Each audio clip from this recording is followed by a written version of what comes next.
I think we got it working. Problems in the mix, but that's how it goes with Microsoft Flight Simulator 2024. But now we've got the Dolphin, the HH65 Bravo. We're going to go through a couple of the settings and see what y'all like about this. Hopefully we've got you on board. Hopefully you can hear me. Give me a thumbs up in the comments section if you can. Icarus, I know you're out there. Mason, I love you guys for being here. Here we go. So you guys had some questions about key bindings for the HH65 Bravo, and here's the tip.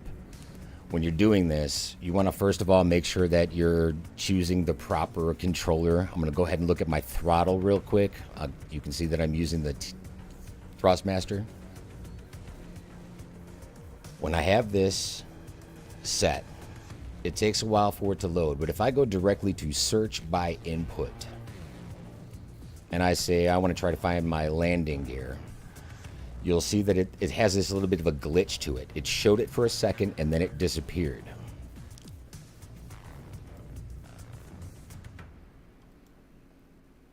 There it is again, AS65 gear toggle.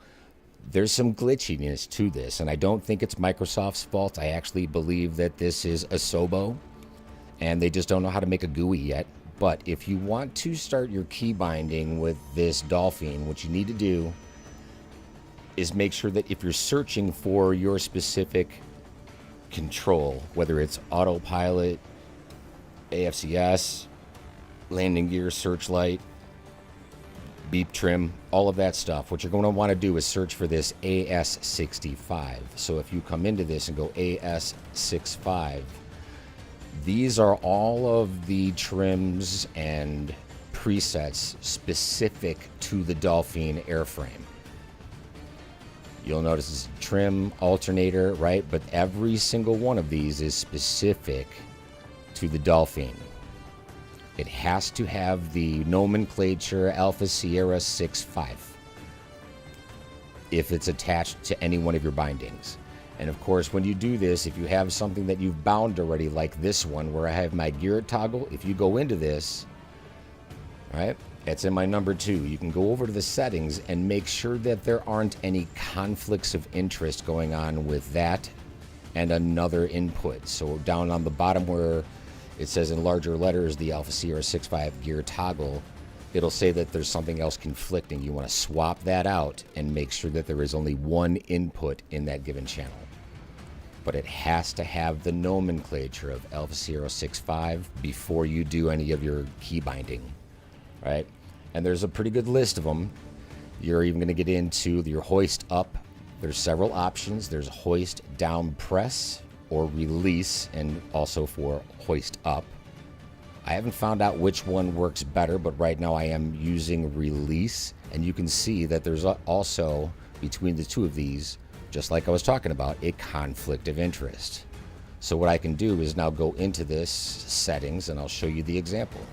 So it says hoist up, but this has the nomenclature of AS65.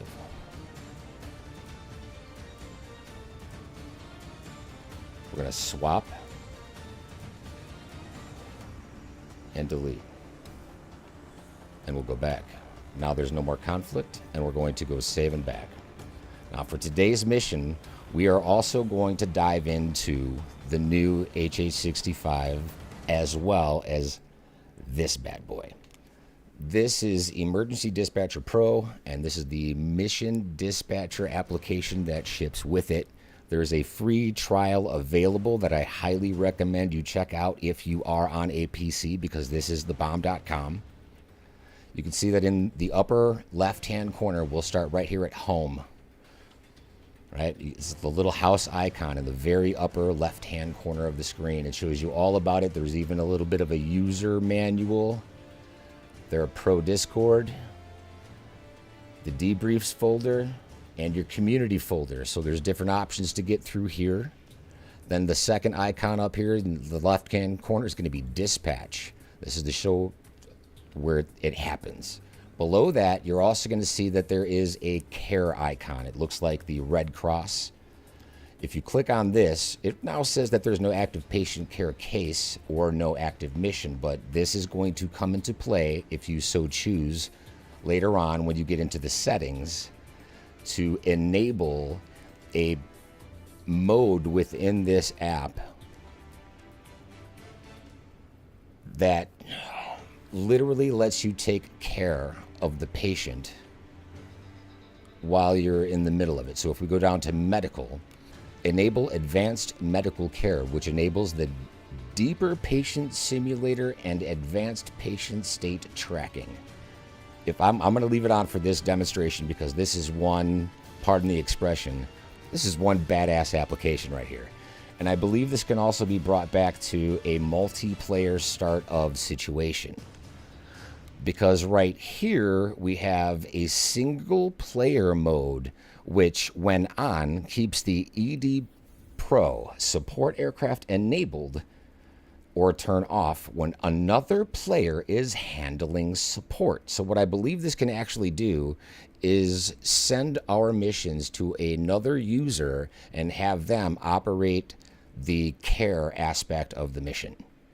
This, I think, is going to come into play exponentially very quickly. This is a dope application, guys. So what I want to do is I want to load into this, and I'm going to come into our base that we're taking off, which is in Clearwater, Florida today. I think what we're going to do is something that no one has seen in any one of these simulations. Let's do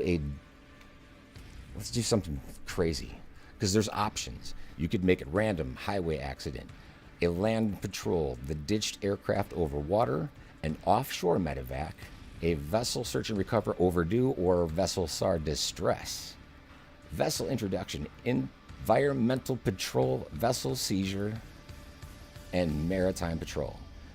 Like, there's a lot of options here, man. This is looking absolutely fantastic. And what a great celebration to just like, hey, it's 4th of July, guys. Let's get into a dolphin and save some lives. So I think what we're going to do is we're going to do a ditched aircraft in the water, because I haven't seen this before.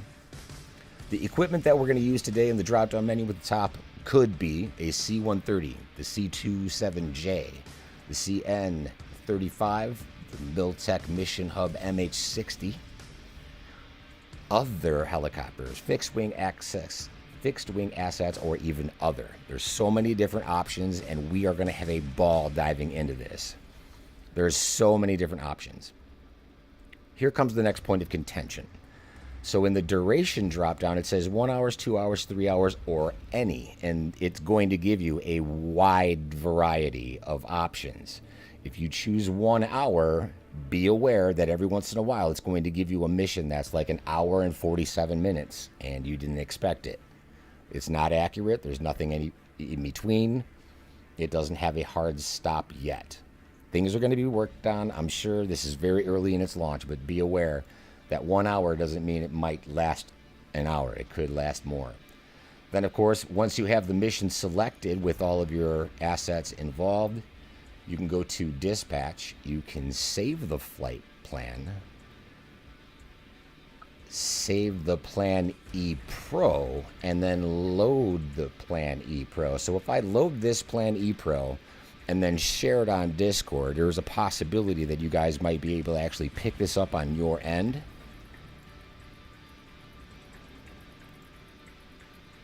Right? See what's happening? Okay.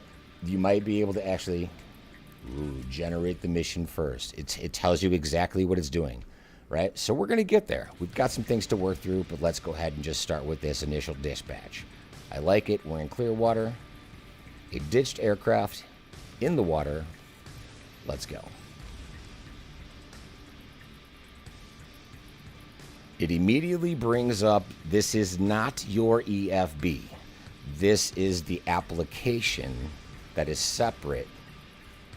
Okay, this is not in the EFB, and this information will not be shown in your EFB. If I bring up the EFB later on, you'll see that your path, the destination, and none of those assets exist on your EFB.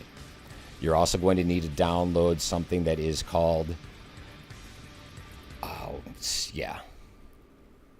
Aerosoft One. They have an app where this is all downloaded.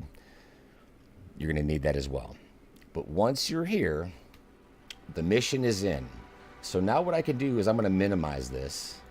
Just bring it into the corner. I'm going to close my EFB because you can see that it even winds up bringing the EFB behind the EDP is what I'll call it, the Emergency Dispatcher Pro, EDP, right?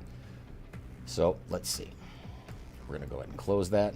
We're going to come into our base of Kilo, Papa, India, Echo. We'll launch that. I'm actually going to change the time of this to the daytime so we can all just be real with ourselves. I don't want to get into the aspect of being able to use the FLIR night vision goggles and such just yet. This is just the introductory period, all right? Let's do this. So we're going to start this flight. And now, since I have this aspect on where I'm going to be able to care for the patients in transit, this gets absolutely ridiculous as far as managing what you're looking at. And there's a reason that this is available on a PC and not on like a PS5 or any other console at all. You need 2 monitors to do this legitimately. So some of the time I'm going to have it in this position here, and then other times what I'll do is I'm going to have to actually pause the simulator completely, drag the EDP off of the screen, and load it full screen on the other side so I can manage both the care and the flight at the same time without crashing. Now, as Snow said, this is a hard aircraft to fly. This isn't your average aircraft, right? This thing is pretty difficult to fly. So let's minimize this EDP right now. And we're just seeing like we're loading into any other mission. It's free flight. Aircraft went down offshore. The briefing has the specifics. Last known is pinned on the map. Work the search at your discretion.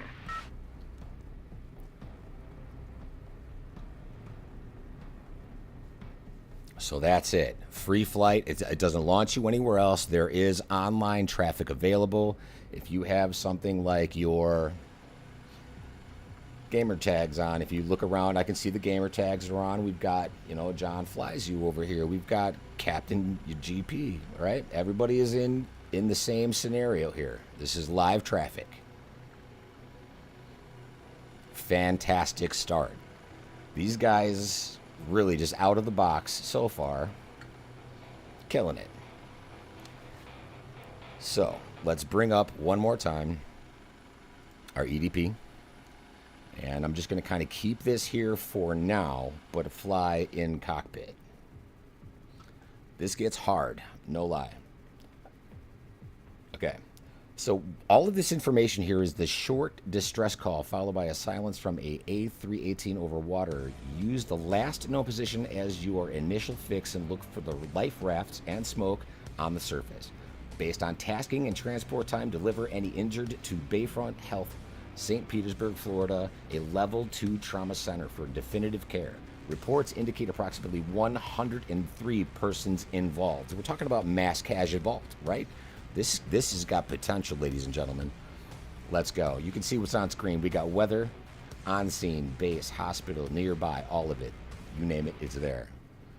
So I know that it is about my 9:30, 10 o'clock. So we're going to, once again, bring this down. I'm going to get a look at my compass, and I'm going to slowly bring this bird up. My parking brake is set. You can see that by the warning light in the center console. Bring this up just a little bit. The absolute key to this aircraft, and there's so many things with it, whether your parking brake is set, this has got, a tag that moves from your landing gear up and down. There's a lot of things going on with this. Lights, cranks, you name it. The door opens and closes. When you are in a mission and you have that door open while a patient is in the chopper, you are going to lose points if you're tracking it.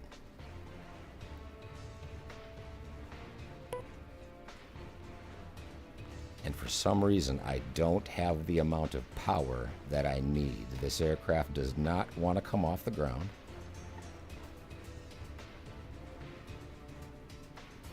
You gotta love when a live demonstration hits and all of a sudden the bottom falls out.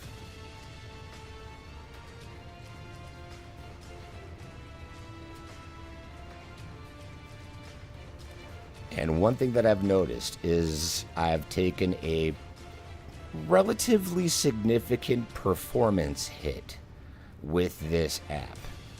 Now, there is a setting specific to streamers to supposedly, quote unquote, optimize it. However, I haven't seen a difference. But then again, this is also the first time I've done a stream with it. So I'm going to try to put up my frame rates in the upper right. You're seeing I'm only getting 31 FPS right now, 74%. I would call it an average of around 72% GPU usage, only 20% CPU. It's actually not bad numbers considering, right? One of the biggest keys to this aircraft is very minute inputs. You barely need to touch the controls. So let's pop outside, even though I really like flying this from inside the cabin. We're going to pop outside for just a second because I love this animation. Let's get rid of some EFB right here.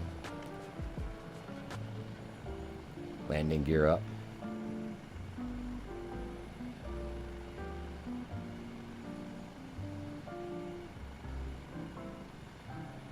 Fantastic. All right, so all the fun and games aside, we're going to bring up EDP one more time. So now that I have a general altitude going, I've got a throttle probably right around 50%. I'm just leaving that collective at 50. Not a big deal. But I can kind of get a sense of what's going on here and start to prep the cabin. So we know that the weather conditions actually don't look that bad. I wonder if there's any other amplifying information. Water and asset support vessels. So we're looking at 3 different rescue assets that are replying to the same scene at the same time that we should see on scene at the same time that we're doing this. So when you're doing like an interdiction mission and all of the mission is about stopping a vessel before it gets into American waters,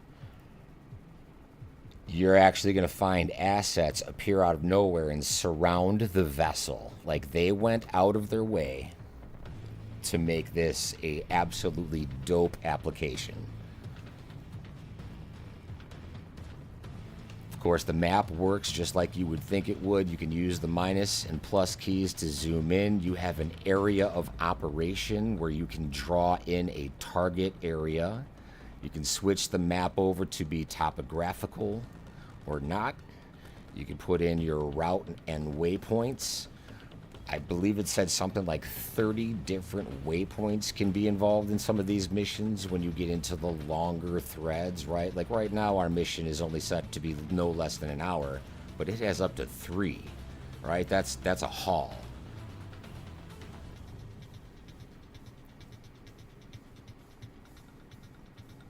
The estimated duration for this specific mission is currently at 79 nautical miles according to the planned distance and time, with an estimated duration of 62 minutes. Straight line 31.3 nautical miles, or an app route. An approach route is what I believe that means. Keep the speed down near the ground. That's how accidents start and end.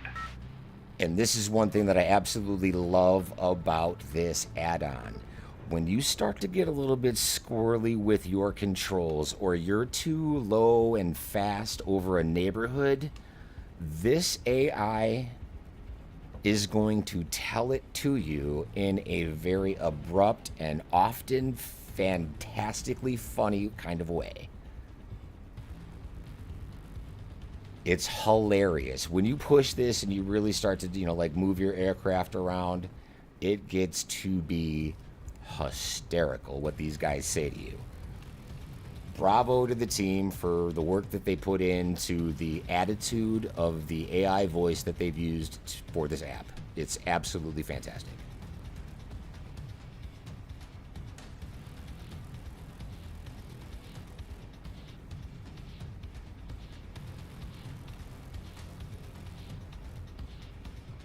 So, all right. I dye the grass. So now let's see, while we're in flight, if we can go save the flight plan. Oh, it looks like it tried to. Huh.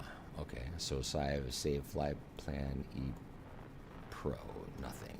That's so right now it's non-responsive. Interesting, and I'm not liking it. I'll try to straighten out my flight path. Keep this show on the road. Now, but you can tell that this is going to be a little bit of a duration, right? If it's 62 minutes, that means we're about a half an hour in transit just to get to our location. I love it. We've got a spectator out here, ladies and gentlemen. Who do we have with us? Let's put the EPB behind us for now. I can't. It will not close. Hold on. I am in distress. Let me get my... All right, so here's what happened. It has opened up another window for save flight plan.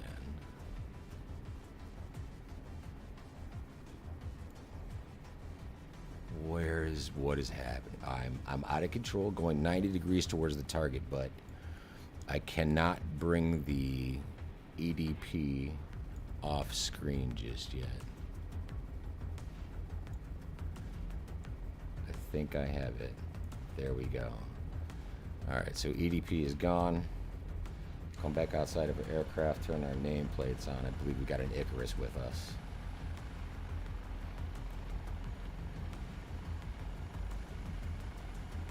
Bang. Love it. Alright, so here we go again. Yeah, that was confusing. It's because I tried to save it mid-flight. That's one thing I don't recommend.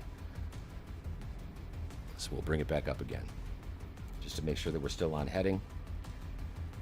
Destination locked in. So if I were to check this heading right here,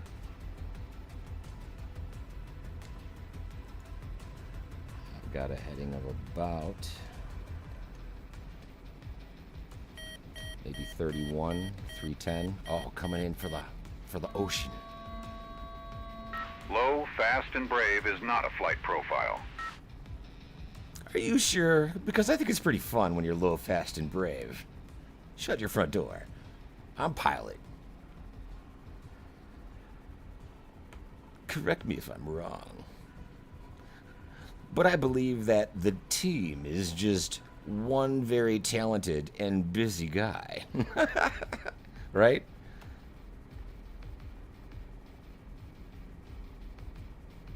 So there is so much going on in this app, dude. That is literally, it's just fun all day long, man. The AI voice is spot on. It doesn't sound anything like that career mode voice where it's saying words that don't even exist. It's not like, oh, you've just spawned into the mission, but there's already negative points against you because Asobo, right? So far, I haven't had many flaws with this. One time I did have an issue trying to load the mission, but it was very brief. It was extremely brief, but it was a little bit of an issue trying to load just one time.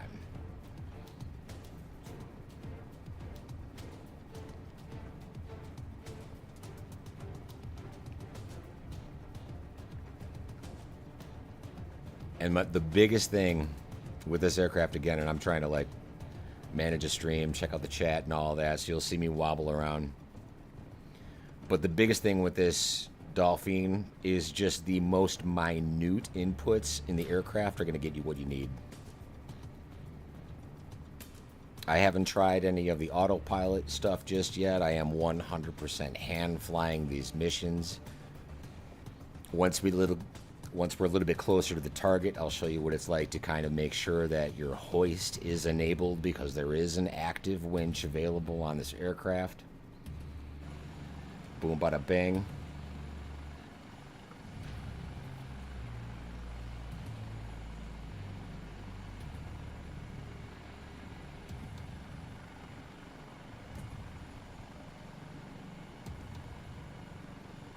It's a beautiful aircraft, man. They've done quite well with this. The wear and tear on the metal. The passengers that come on board. I'd like to see more work done with the animations and whatnot. You'll see what I'm talking about once we get into like a hoist situation, or we'll actually just see what happens with this particular mission set. This is one I've never done before. I'm obviously assuming we're going to do a hoist. Basket recovery. Speaking of which, are we still on track? I'm probably just drifting. No, I'm not that bad. How far can I go with that? By with that, what do you mean, Jameer? How far can you go with the Dolphin? I believe the max range is around the 300 nautical mile mark, round trip. I believe. Don't quote me on that. I'm not an expert. I'm literally just guessing. Somebody pointed out that the blue stripe is actually purple. Now I can't unsee it. Facts. Facts. It is 100% purple. If you've had the chance to kind of look through the Discord channel of these guys too, man, it's pretty great. They're aware of a lot of bugs. There's some things in there that are definitely going to need to be fixed, but this is fantastic.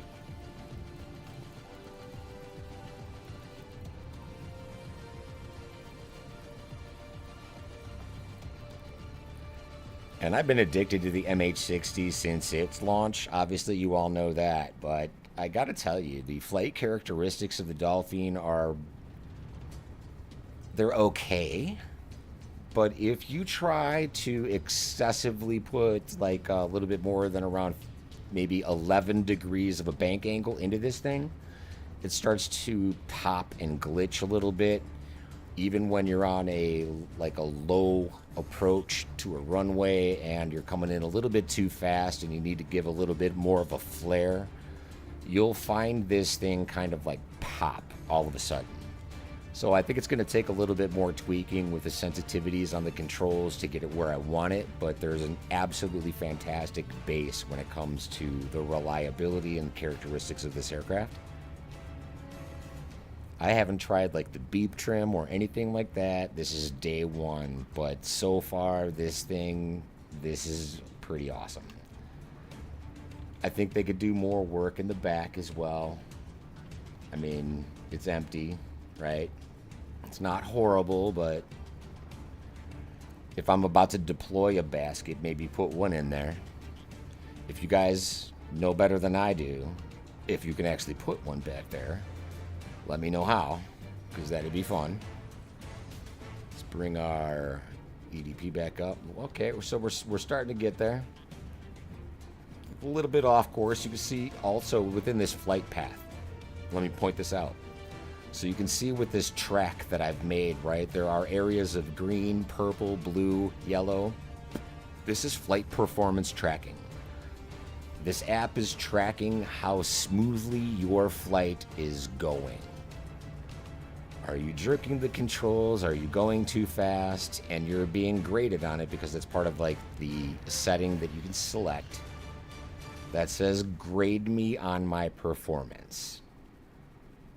That is a absolutely fantastic amount of feedback where they literally tell you within a zone of time, hey, things are going wrong here.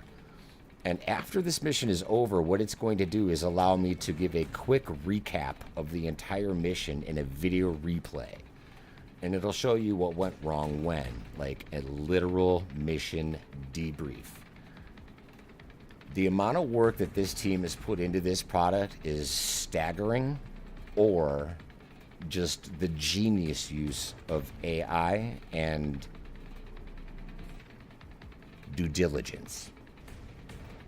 And I want to subsequently just emphasize due diligence, because there's not a lot wrong with it. Initially, I was like, hey, man, I can't get the basket to come back up, but it's all about key bindings and an order of almost a study level aircraft.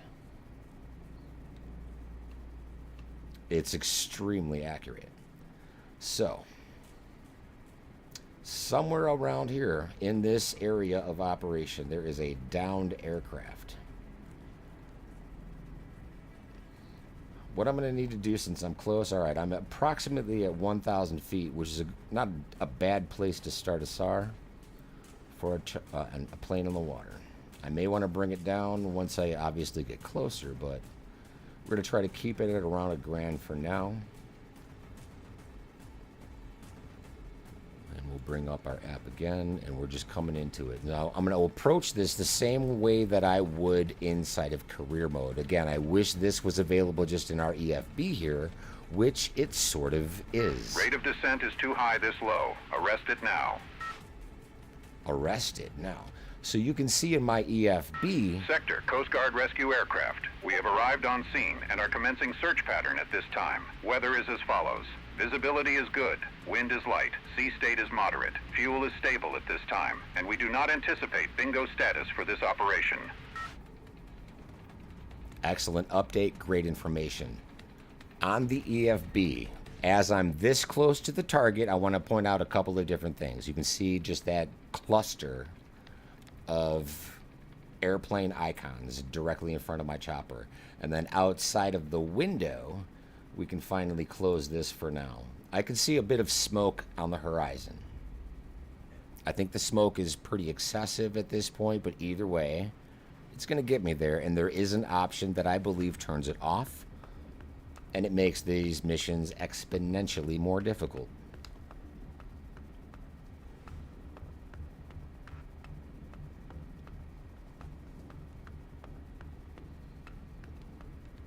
I'm going to try to get a little bit of an approach angle to this.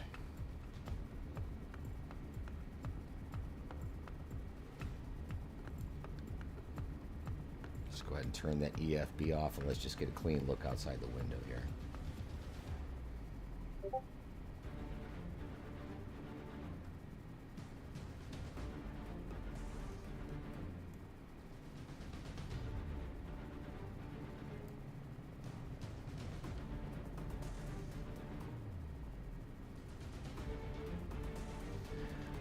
Dude, snow, so am I. I'm so glad we can turn the smoke off because it's excessive. It's so excessive. It's not attached to the unit whatsoever, which is nice. So when you're hovering over it or doing your operations, you can see, like, I can see the boat in this frame right here. And the flare is several, probably, I don't know, 30 meters away or more. And we've just got an airplane on the water. So again, what I'm going to do now is go into my overhead panel and make sure that the hoist is in pilot control. Again, hoist here, pilot control. Several rafts are in the water. I don't have the name tags on. I just turned them back on, so we should see them. We have the scene. Confirm the find and set up for the next action.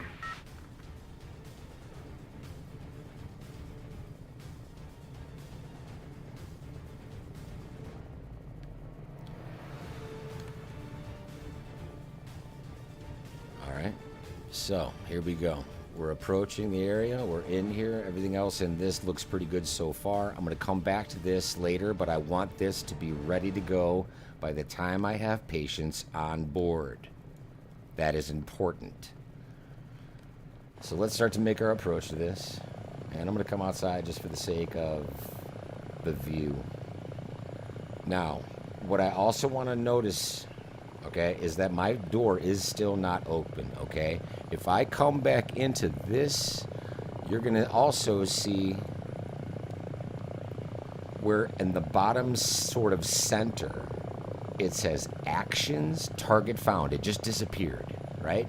Because now I've traveled a little bit too far away from the target. So on the bottom center where it says actions, it used to say, we'll get back to it and it'll reappear.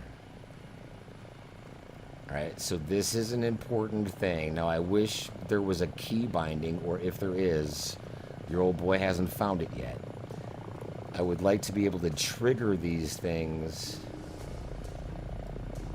Ooh, okay, it's target found, right?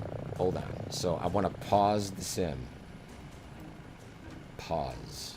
Okay, because this is where things are going to get ridiculous, but I want to point it out to you why I'm doing it, because this gets insane. On the monitor next to me, I'm going to be following what it says in this Actions tab, where correctly right now it says targets found, right? If I were to put this arrow on it, let's see if I can find it. All right, so I've got an arrow on the screen right now, and I'm going to give you an idea right here, right? That is where it says target found.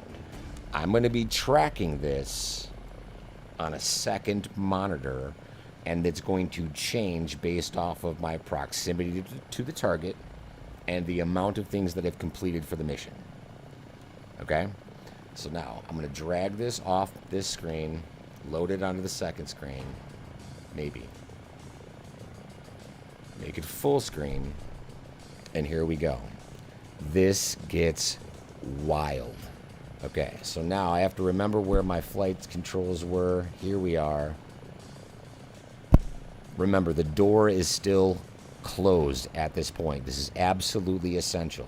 I'm going to unpause the game, come back into the aircraft.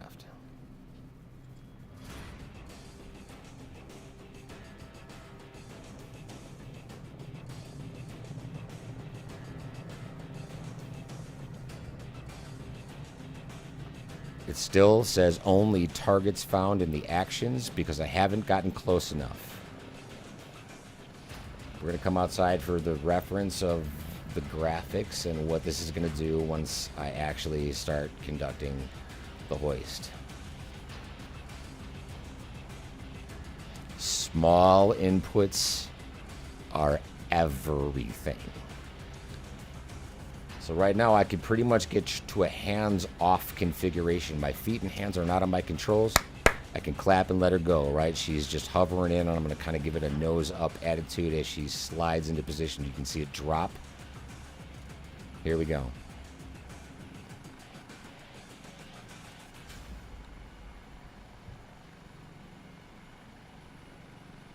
Nothing's reacting inside of the EDP yet. I'm very low. It says target found, and now what I'm going to do is actually click where it said target found. My next options are close door, deploy swimmer free fall, or deploy swimmer hoist. I'm going to deploy the swimmer free fall.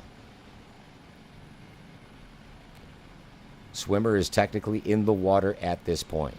My next action is to actually do a closed door, but I am still in hoist operations, and I just need to keep this in a steady hover above the rafts. So now when I'm doing this, I'm going to try, and I do mean try, to bring this back in over here so you can get an idea of what's going on. All right, here we go. Keeping your eye on the prize here is stupid. I'm at a 40-foot hover above mean sea level. It's going pretty well. I'm holding it steady. I don't see any timer running, but the next option is to just close the door. This is where you kind of might get hung up on it. Just kind of have patience with it. Because the last thing I saw is the patient or the rescue swimmer was deployed.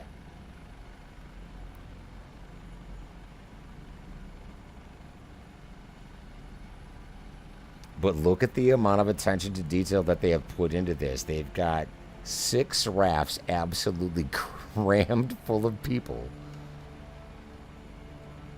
And looks like, what is that, an A320 back there? What is that? On scene about 25 nautical miles from you at the moment, hoisting and coming down. I love it, bro. Yeah, there's quite a few. So now, I did save this mission, right? It came up with a little bit of an issue, but I saved it. So what I think we might be able to do is actually share this same mission, come back and try something just like that Icarus, where that's just more than one asset on scene at the same time.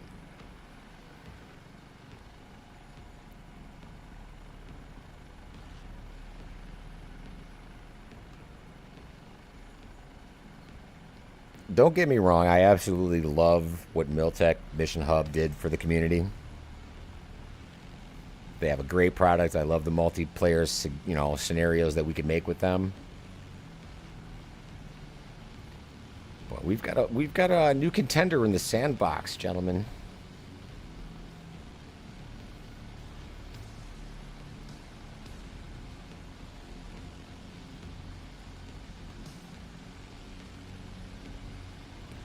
So it still just says closed door.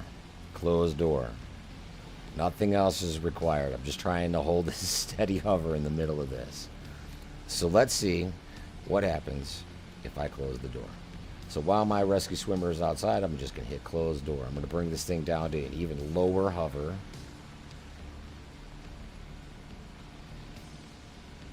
Nice and slowly, hopefully. 40 feet for a hover is probably a little bit too low. I maybe want to stick to 50. But let's see what happens if we actually lower the hoist.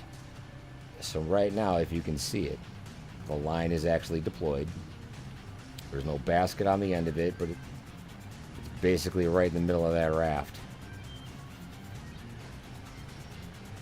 And I want to raise the hoist. Again, all of that was done with the button mapping that we talked about earlier, but here's where we get into a glitch. Now, even though I'm using the correct button for hoist up, it's not working. So what you can do with this, very carefully, if you come inside of this and kind of give me, you want to maybe like these views from back here. And you use your controller on your collective, the button in the middle. Now let's open up the door. Let's get a little bit of a bigger view here so we can see the rope. I can't believe I'm still holding this hover here. I can barely see the rope. Alright, so on your collective, there's a rocker switch that you would use with your thumb in the center. It's not the hat switch. It's not the toggle switch. Right? It's in the middle. To press up is going to be there, right? But if you press up, nothing happens. Up. I'm starting to move. I'm starting to get real low. I'm saying hi to everybody on those rafts. Wow. Hold on. Hold on. Hold on. Can we come off the water a little bit? Jesus. It still says closed door. Let's try that one more time. See, this is where things get a little bit, I would say, iffy. Swimmer deployed by default.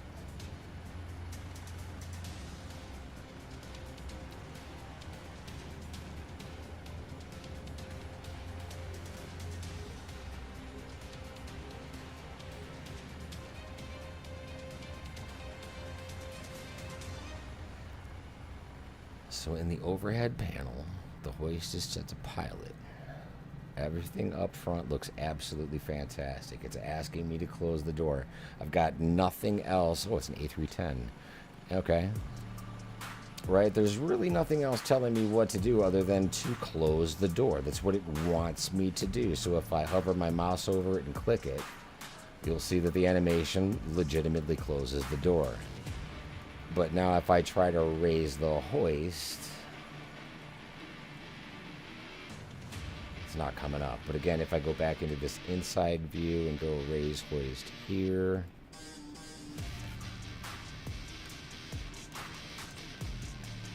let's try going with this. So this is where there's a little bit of an issue with this, right? This is a little bit of an issue. Day one. This is better than anything in career mode by far, Manson. Are you kidding me? This is like comparing Christmas to death. I'm kidding. That's an extreme comparison right there.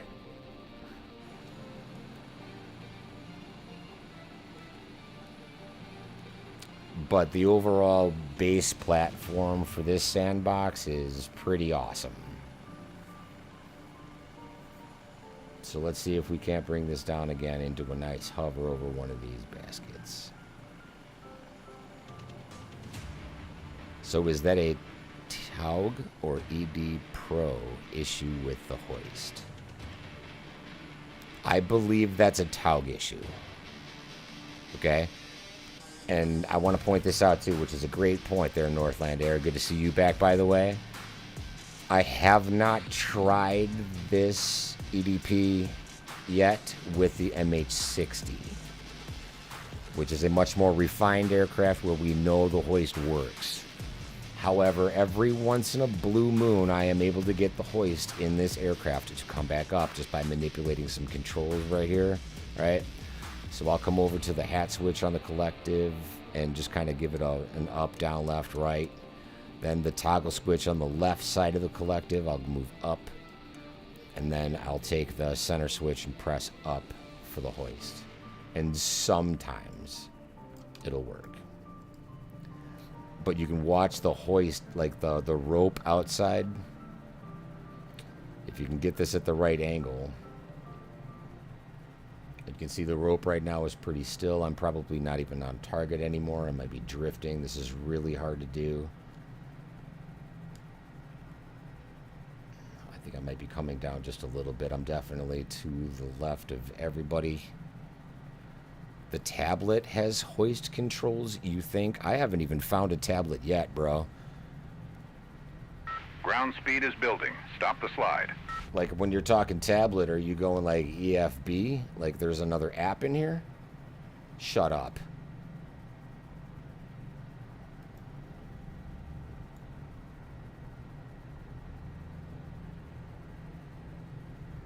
Shut up. Alright, well, it's got care, generate, settings, map, but I'm not seeing anything along the lines of...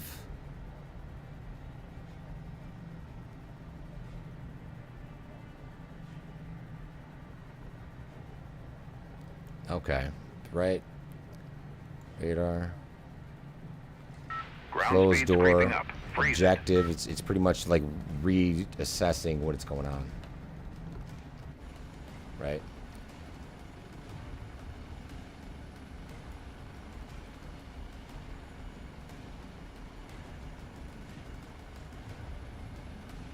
You're saying it's on the glare shield from inside the cockpit, right? So from over here, let's try this one more time.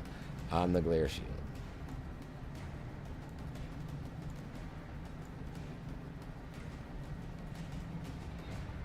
Remember when we did flippy flips when I get my sim back up and running in the H125? That's what I've been doing with this bird. T-hover will also help you improve hover approach. Yeah, I completely understand, but there's really nothing in there that's going to stabilize your hover or tell you what's not already being shown in the EDP app.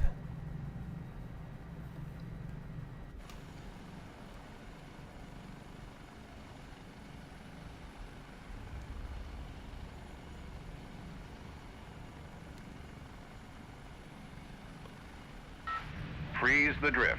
We're moving too much for the work. This pilot.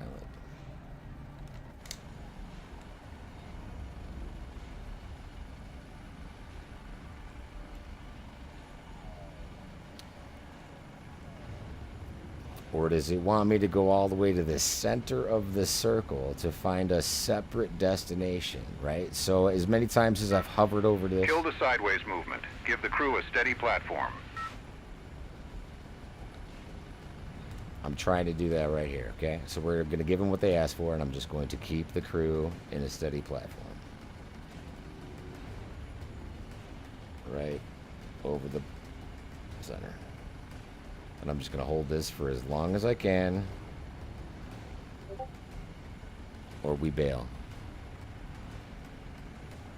Northland Air says, click to the right of the spiral book on top of the glare shield. To the right of the spiral book.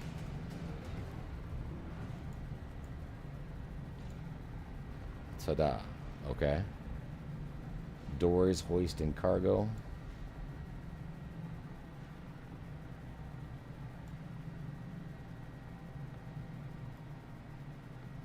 Still hanging out at 100 feet, right? If I come back out of the aircraft, it's still down there. All right, come back in, looking at it. We'll move it in. I like the way you guys pointed that out. I didn't know that was there. But still, I'm going to go ahead and just hold raise. Oh, where's the altitude coming from all of a sudden? It just lifted me out of the air. Ground speed outside the window. Pin it down. Come back into the altitude window. The crew needs a stable platform. It like completely reacted with an updraft. Watch the flying. The survivors probably don't want to get hoisted again. What do you mean again? I haven't seen a single one come on board. The aircraft felt that one. Back off the pull. Alright, so you're all of a sudden you can see like where my head is shifting in the cockpit up and down. I am not doing that with my view. That is happening naturally and unnaturally at the same fucking time. What is happening? No rolls, no loops, no hero reel. Fly the mission. Well done with the glare shield objects. Yeah, okay, what was that?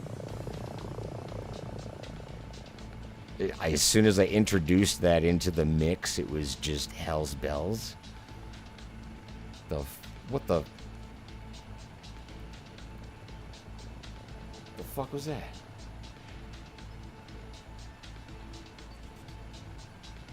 Let's try to regain some composure. What was that? Seriously though?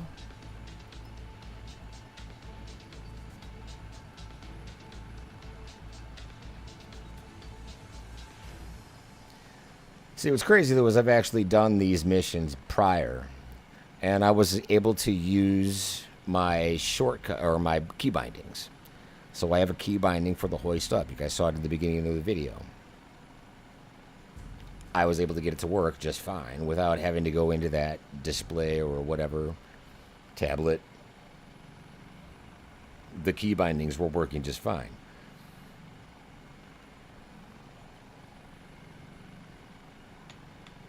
Absolutely crazy. That was like a seizure.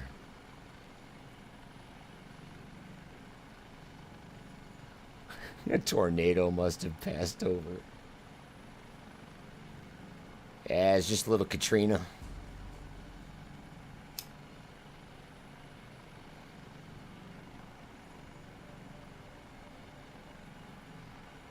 So, okay, here's another thing I want to point out. Right now it does say that it says to close the door, but the side of the aircraft has a closed door. Did you notice there were new bindings for this heli in the settings? Yeah, absolutely, man. I kind of went over that from the very beginning of this video. If you're just joining in now, Kane. Good to see you too again, my man. Where have you been? Wow, Kane Valkyrie, you've been gone for a minute, bro. Nice to see you back in a live stream.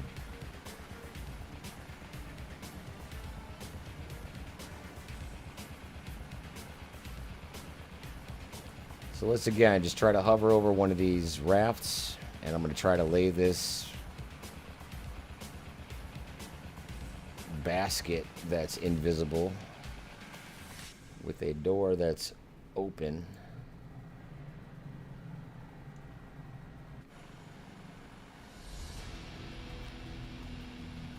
I mean, even if I'm... Let's go one step further. Let's get retarded in here. Let's get retarded in here. Alright, so here's what I'm thinking. Let's see what happens if I take this aircraft and hover over the smoke instead of the survivors.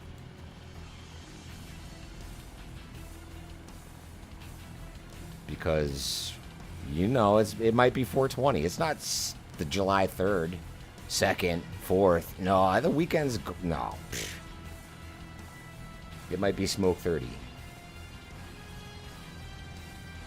So let's see what happens if we try to hold a hover on this smoke.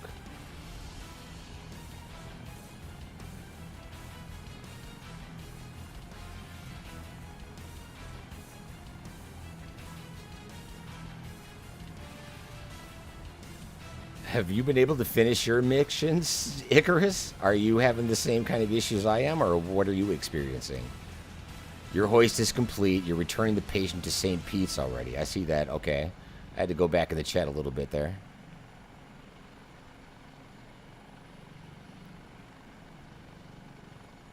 You just creep it in. Holding a hover in this thing, Kane, is no joke. Like, full bore concentration and just the most minuscule movements. Alright, so I would say that I am hovering over smoke. Now you can notice that the actions are literally, they say nothing. It doesn't say closed door or anything like that.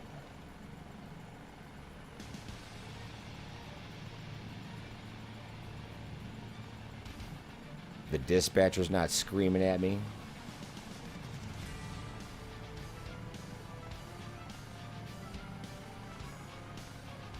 And it just will not progress. Right?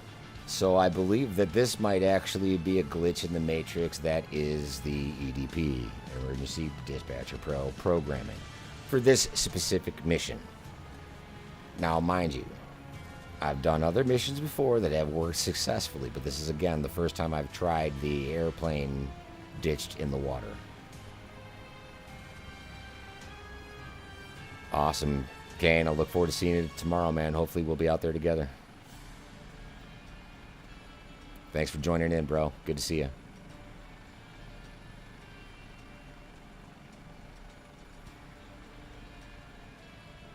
There should be a basket at the end of this line as well. I've seen it happen in every other hoist recovery mission.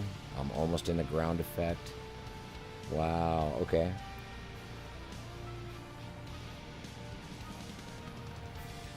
And for those guys out there that are dealing with like a PS5, like, I'm sorry you guys can't experience this because it's awesome. Even though it's not working correctly at the moment, maybe I just don't know it well enough to be able to complete the mission. But I think I'm doing what I need to, right? My line is in the middle of the raft.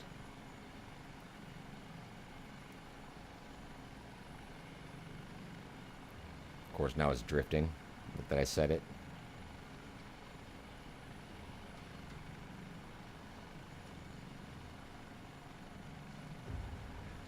So let's try one other option. Since there's no mission progression at this point, I'm going to kind of do a tail spin around here. And what I want to point out is that the aircraft in the EDP, this black version of the helicopter, as I spin, is no longer rotating with my movements. And you've all seen that, like in the past, when I've moved from a helipad to my flight path, you can see the aircraft turning. So I believe something has happened within the app right now that's slowing this down.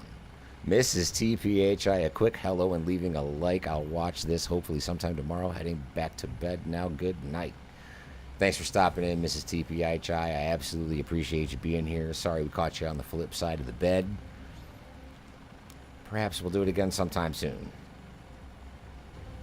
Appreciate you. I love it. I love all the people that just randomly stop in throughout the day. It feels so good.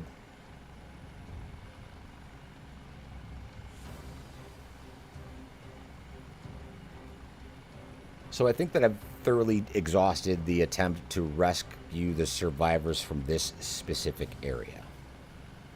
Let's see what happens if I put the chopper over the airplane.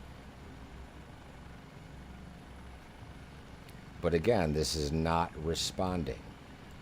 That aircraft position has not updated as I'm moving left, right, up, and down. I'm just going to slowly drift it over to the plane first, and then I think what I might try next, if this option doesn't work, is to bring it over to the red dot in the middle of my search area that they've labeled as destination. So I can immediately see that even though I'm hovering over it, I've got my rope in the middle of the aircraft, fuselage, nice steady hover for a minute. There's no additional update to the actions. Nothing else has changed. But I also have to figure out now where I am in relation to the destination. So this is like a dilemma that I could have never expected or saw coming. Because it's no longer showing me where I am.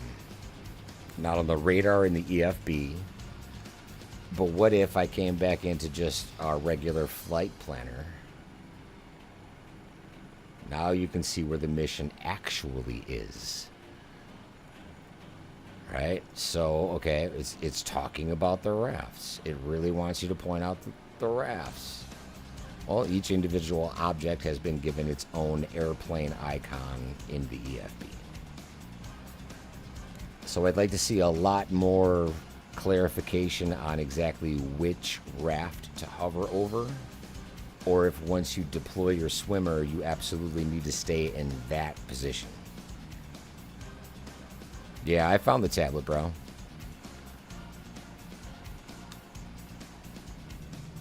So when I bring up the tool, right? Okay, so it's just right here. If I say raise, I'm absolutely getting nothing out of it.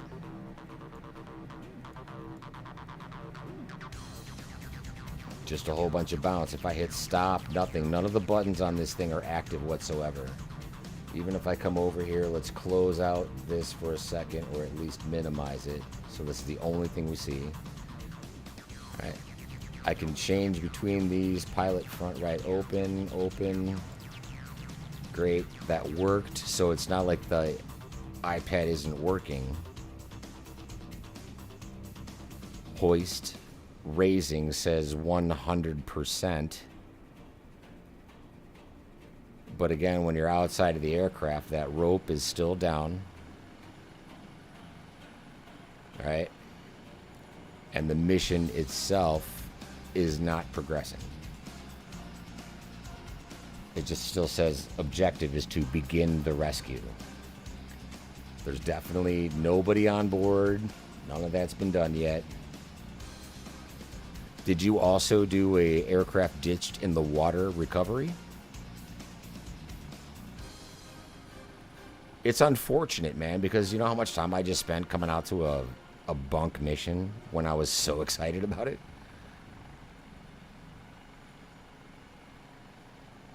It's unfortunate. But I do believe you're correct, Snow. This might be a Dolphin issue.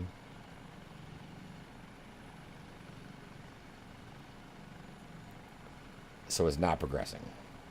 Even if I come down into the brief and look, like, and absolutely nothing here is updated. The coordinates, the decimal point, all of that, nothing's changed. Okay. So if you went ditched aircraft as well and worked, I'm just so curious to see what you might have done differently than what I did. If you've always used just this door and the iPad, or if you're using your key bindings to get the hoist up, because this thing is not allowing me to raise it whatsoever.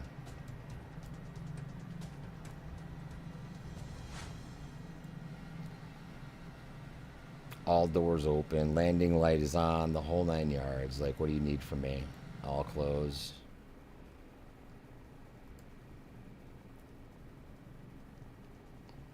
As much as it sucks, I may actually ditch this and start a brand new mission just to show you a little bit more about this. Hopefully you guys can take the testament of Icarus actually getting through a mission successfully. It does work. And the iPad, for me, the first couple of times that I used it, wasn't necessary. Alright, so let's do this. So what I'm going to do is actually escape out. I'm going to end the flight. I'm going to come back into the menu. We're going to bring back up the EDP.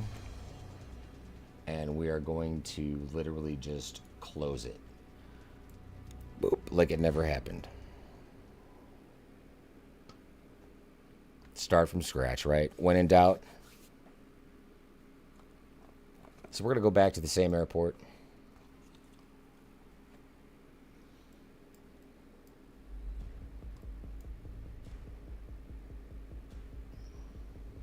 Who do we got here? We got Pearly. Either way. We got Jamie, Johnny, all the JJs. We're going to come over here to let's start ramp cargo. Set that as departure. Again, we'll go with some daylight. We caught 848. My favorite number is 847, so you know we just missed my favorite number by probably 10 seconds.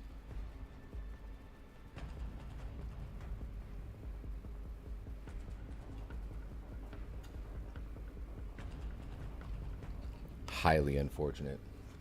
It's gone so smoothly up until right there. I've never not been able to finish a mission.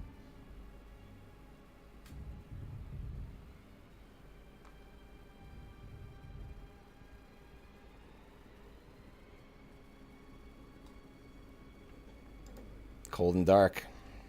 Once again.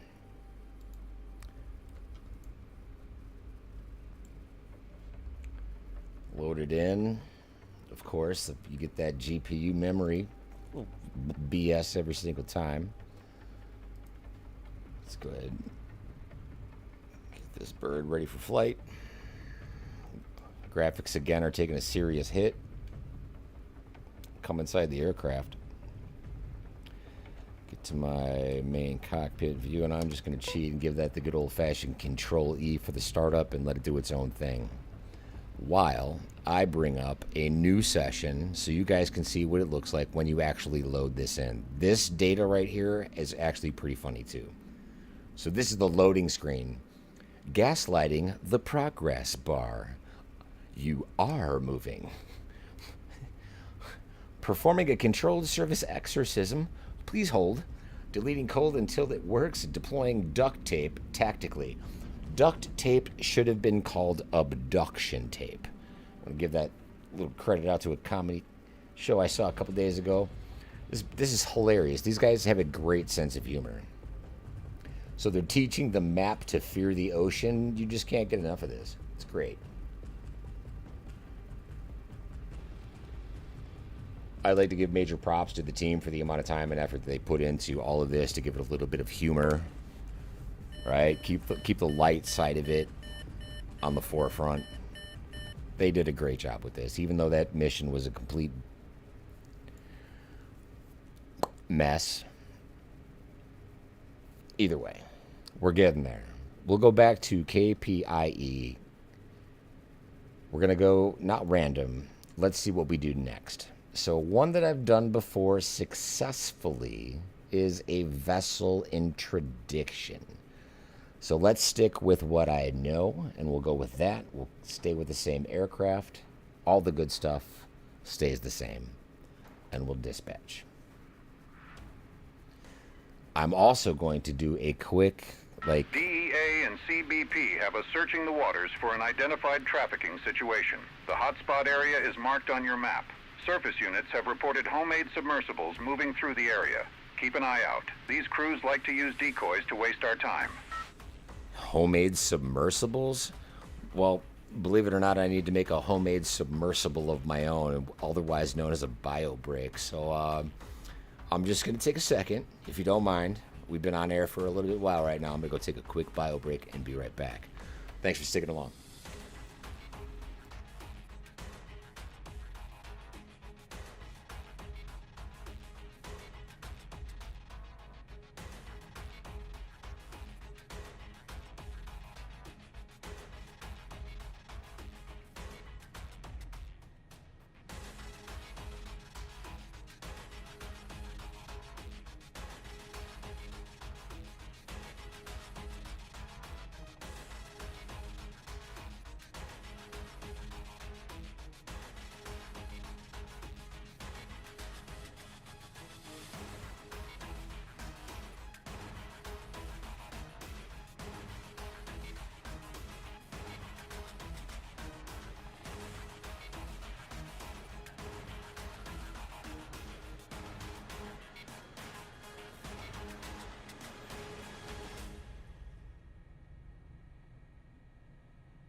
All right, all right, all right.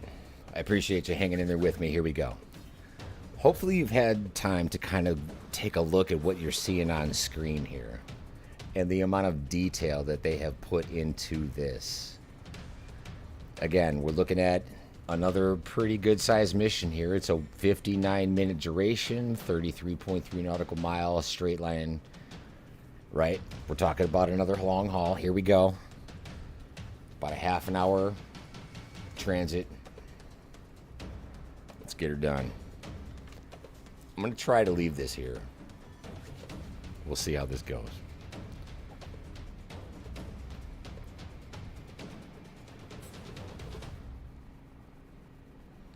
Looks like I'm pretty much headed for it right away. All right, so if I stay on this heading right now, I didn't want the EFB. I actually want to bring this away.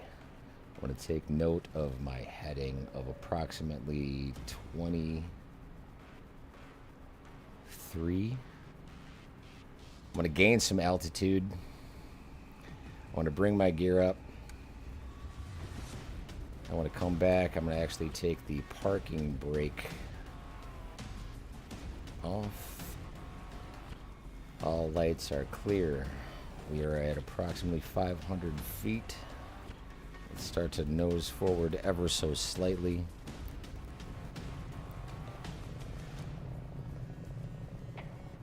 Here we go again.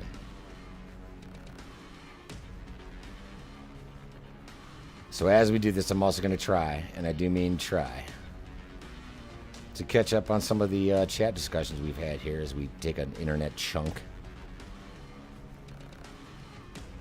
Drop the swimmer, free fell, seen no hoist, but timer went through the cycle to completion. I'm good to see another attempt. I love it. I appreciate that, Snow. It's good stuff. And Northland says, I'm pretty sure I read on Taug's Discord this week that he will be working on better integration with the ED Pro. He is impressed with this program too. Rightfully so, bro. This is some great work. There are 80 messages in Taug's Dolphin chat that mention hoist. All kinds of people are having similar issues, bro. And the pointing with the finger up is golden. You guys are fantastic. Yeah, the hoist so far hasn't been doing so great. I have seen it work on occasion, but it's not just one of those things you can rely on consistently.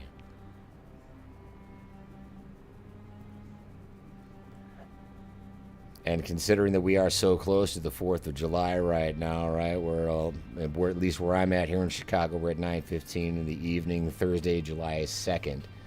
My neighborhood is already erupting with fireworks.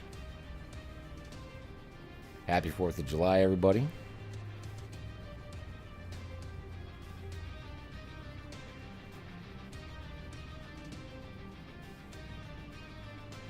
I am very excited that on the 17th of July, I'll get the opportunity to spend the day with my daughter and her man.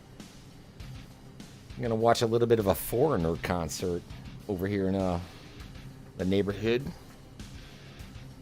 Should be a good time. All right, I need to get back on track.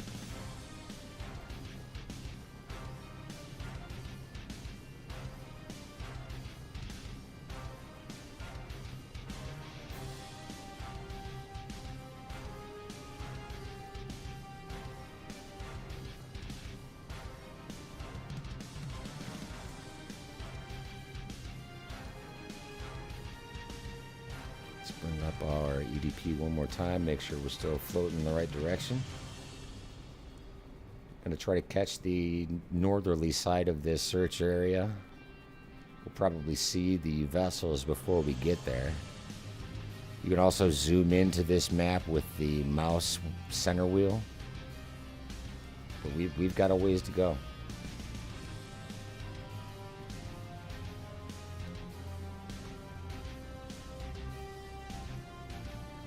And again, let's bring up some frame rate issues, right? 21 frames. So what I honestly believe is happening with this, even though I have selected that streamer optimization I believe what's happening is it's the internet itself. It has nothing to do with the program. This is internet speed and the amount of connectivity in my neighborhood. Because I've been running this thing smooth with like 37, 38 frames, even 45 sometimes. But it just depends on how busy the internet is. All the way down to 16 frames right there, right? This thing is taking a major performance hit.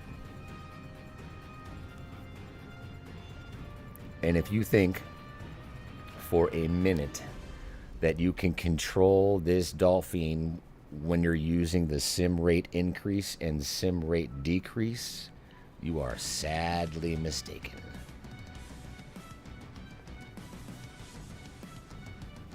Fireworks aren't that much of a thing in Anchorage on the 4th. Hard to see them until well after midnight. That doesn't stop folks from trying though. Well, yeah, man, it's the longitude you're at. Doesn't really give you too much darkness until deuce is wild.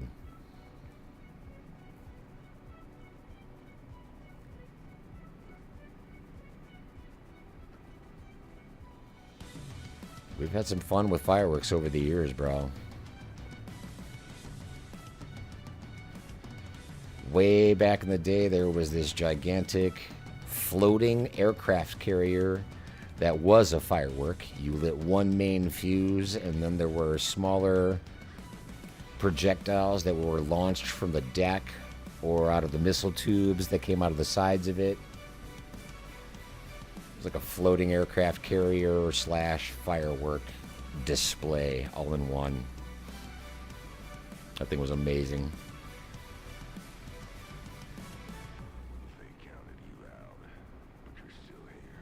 For New Year's, you can see them all day. Every day is New Year's, bro. How about if you just greeted somebody every single day of the week, no matter what day it was, instead of saying, hey, how are you? What if you were to just walk up to them and say, Happy New Year?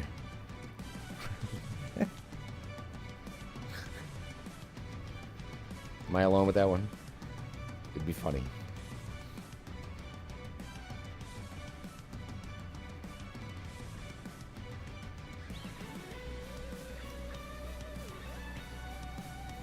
We're 1 year older today than we were last year.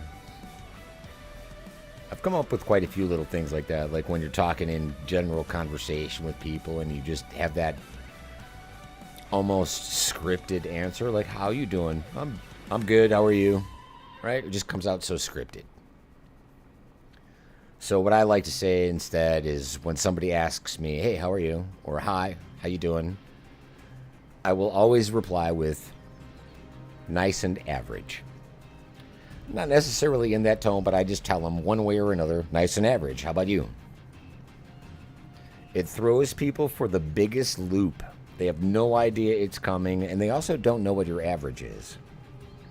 It's a great conversation starter. I recommend it completely. So also in career mode, what you'd be seeing right now as I drift through this cloud is it would tell you that you were docked for points because you just flew through a cloud.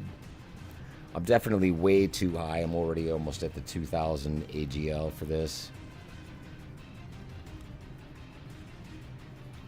But I like making those sort of like just funny ways to open a conversation. So if you ever say like, hey, how you doing today? And someone says, another day in paradise. Or my favorite, living the dream. So my response to living the dream would absolutely be one nightmare at a time. Because I tell you what, man, life is just nothing but one nightmare after another. SoCal was just convinced he was never going to buy an app or an add-on ever again. And here we are, one nightmare at a time. Like, yep, probably going to invest in another one. And I had no idea this was coming out. I think Icarus was the one that put this in front of me. Great find, brother.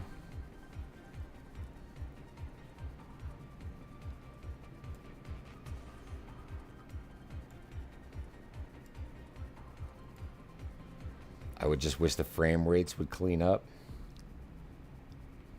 Because right now, this is choking. 16 FPS. I'm in the middle of the water. What is to process right now?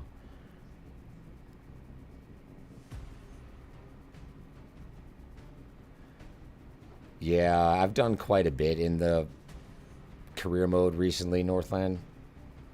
And you're right. There's a huge increase in the variety of missions, but only the variety of locations.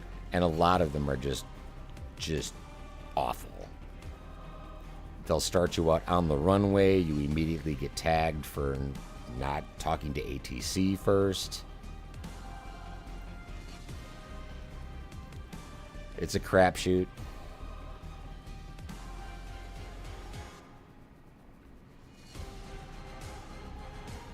I'm totally just flying here. I think I should take a look at my map one more time. Still out here. Still going. A little bit to the west, but it's cruising about 120 knots. 4 patients on board.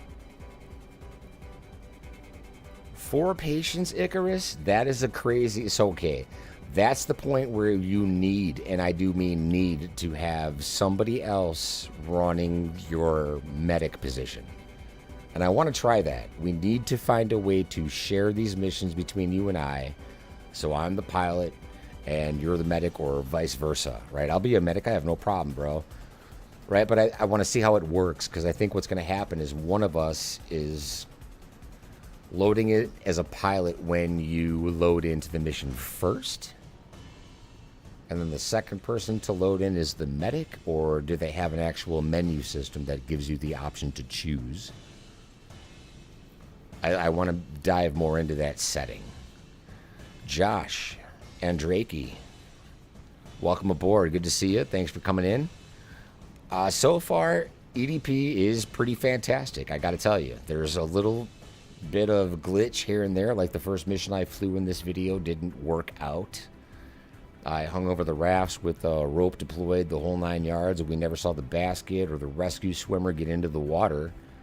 The mission never came to a completion, but prior to that I had completed 3 missions already on my own. And the features that this thing comes with are phenomenal. Right? Like, there is and you look on my Discord channel, right? You'll see an image I posted up earlier about a setting that's either single player or multiplayer, and it basically asks you if you want to be the support for the flight. So I think multiplayer is already built into it, and we just need to test it.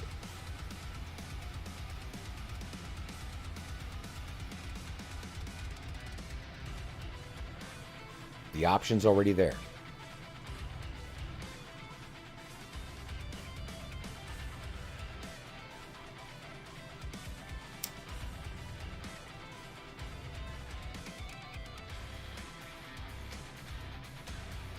I agree completely, Snow. It's related to the aircraft. Again, like I said, I've never flown anything in EDP without anything other than the Delphine.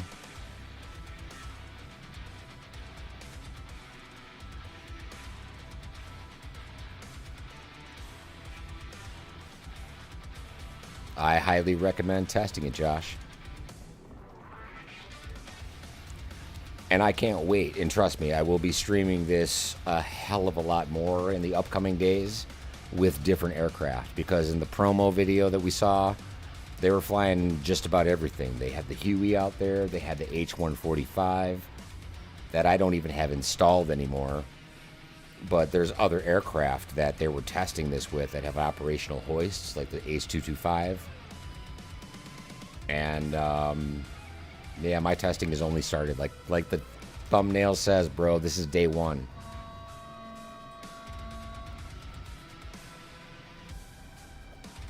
Only day 1.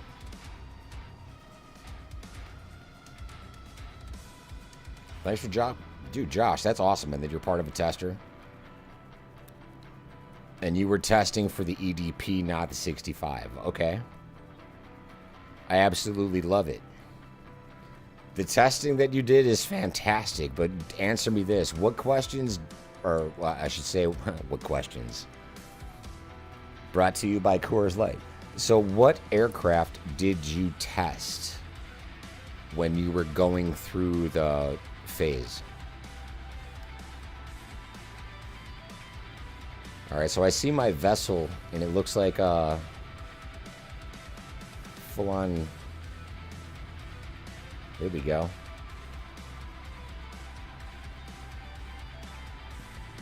Is this LNG?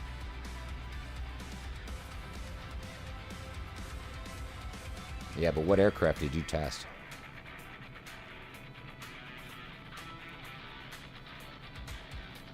Were you using the MH60? Or more base aircraft that ship with Microsoft 2024? So I'm going to start bringing my speed down. I'm already at around maybe 65 knots. Primarily Miltech MH60 during all of my testing on the EDP. I helped write the medical care stuff as well. Bravo, brother. Okay, that's good to know. That's good to know. I'm so glad you dropped into this stream, bro. Great to see you.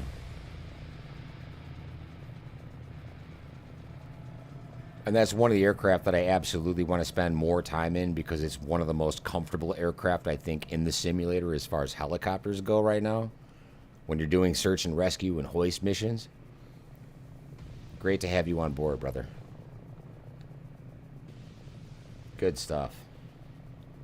It almost makes me want to run another mission after this one in the 60. Worked hand in hand with the owner of the company on the medical protocols, which are fantastic, FYI. The different varieties of medications that you could deploy as the medic. You know what I mean? Even all the way down to, like, we're going to calm you down. What all missions have I flown?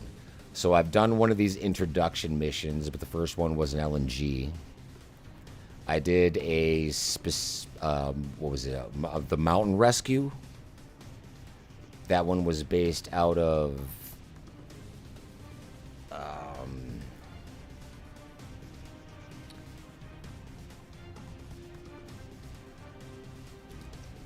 the default. The frame rates right now are chunking. This is... Hold on. I got so many things going on right now, Josh. I want to have the conversation with you to complete the mission at the same time.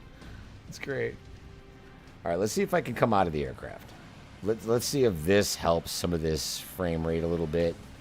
Maybe it's the aircraft itself causing the issue.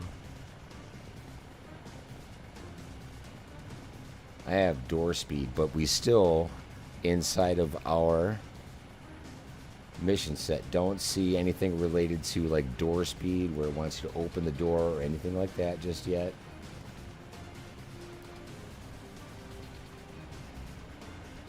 I've flown several of the missions, 3 so far.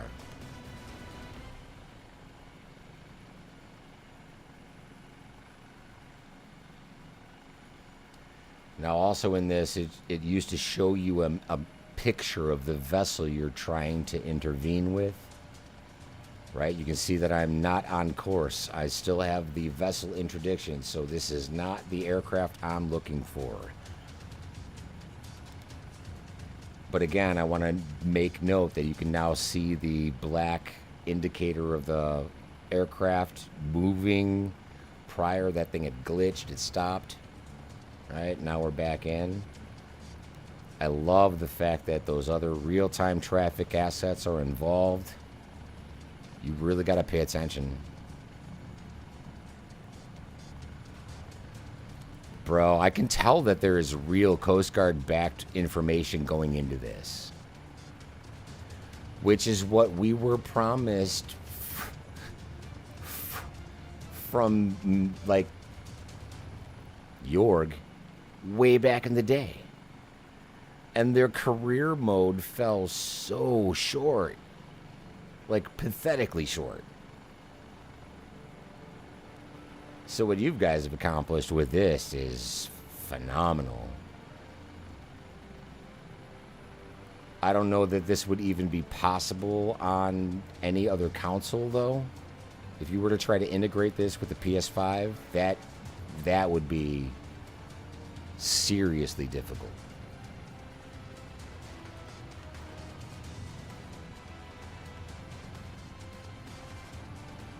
Even trying to fly this without utilizing 2 monitors and continuously bringing up the EDP just overlay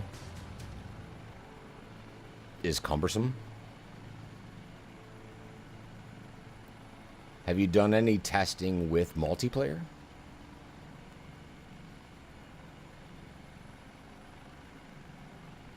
Because it looks like it's possible.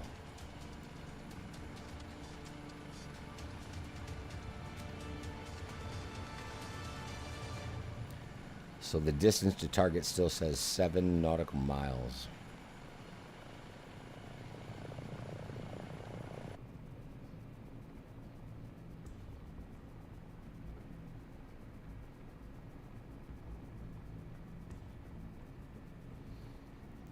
Josh, not just difficult, but near impossible. Like, we're talking about some serious integration. And I really do feel bad for anybody that isn't be able to run this on a console, or, you know, doesn't have the wherewithal to put together a PC to make it work. I get it. Prices of everything are pretty outrageous right now.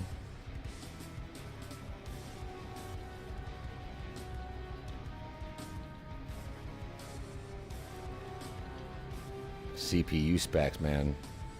2080 Ti. This is an old school computer. I built this thing back in 2014. I think the biggest thing that helps me out is the amount of RAM I have and the Threadripper processor. Multi-threaded processing for these games, I think, is more mandatory than they let on.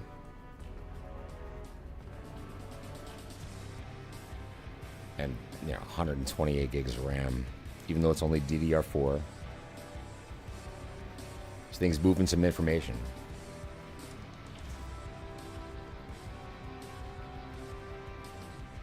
We're getting there. We're getting so close.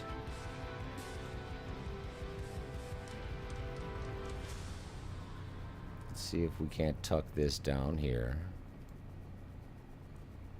I would love to be able to get this just a little bit smaller. Either way, I am en route, and my frame rates are garbage. 15 frames of painful second. What is happening? I'm over the ocean. And yes, I do have that streamer enabled setting activated. But that's painful. 14 FPS. Stupid.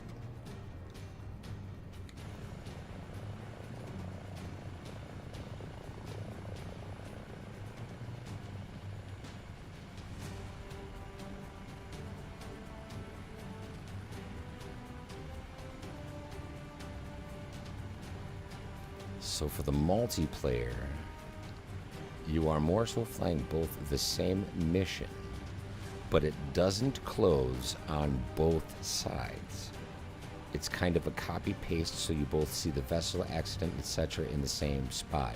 Yeah, which is basically... Rate of descent is too high this low. Arrest it now. That's basically what I was doing with the Miltech Mission Hub, too, right? Where I would create the mission first and then duplicate it, so all of the assets remain in the same lat-long positions. Timers and everything would be off based on when the pilot spawned. I love how... Wait, hey Marchie, you think it's the clouds that are making the frame rates dip? So, okay, here's something else that you can do, right? Like if you have to change your weather settings while you're in the middle of this, you are allowed to do that. So it says few clouds, let's go over to clear skies. Let's see if that changes frame rate. Other than just make this almost even harder to tell where your flipping horizon is without looking at your instruments. And frame rates are still at 14 over the ocean. Come on. Let's just do a quick in and out of the menu, maybe a quick refresh. If this is just a bottleneck on the internet, I don't know. You didn't mess with the MMH a bunch. I wasn't a fan of the user interface or the having to load it in for each mission versus how EDP you can just keep launching mission after mission. I agree. So the fact that it is a mission generator, I think, is its biggest bonus, right? Because you're exactly right. Oh, look at this. Now we've got an actual radar sweep. But yeah, you would have to load a new mission and in, out, and it was a limited amount of missions, and then you would have to create missions, this, that, and the other thing. It was very time consuming. This is just frame consuming. Like, heavily. I don't understand why the frame rates are as low as they are right now.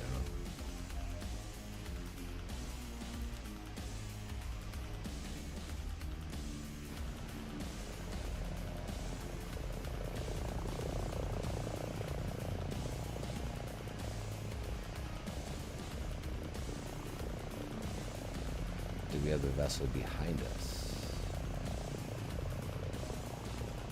I see something in the water directly to our 6, so let's see if this is it. I am pretty high above the water right now. Ease off the bank. We need lift working for us, not wandering off on vacation. And again, these guys did great Sink rate work. check.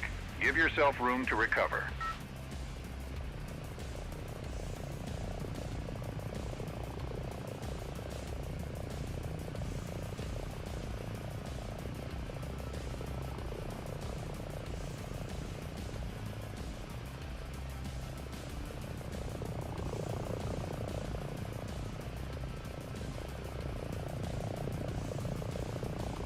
We're too close for missiles, but I would not recommend switching to guns. Settle down, Maverick. I'm trying to keep up with the frame rates, Captain Dickhead.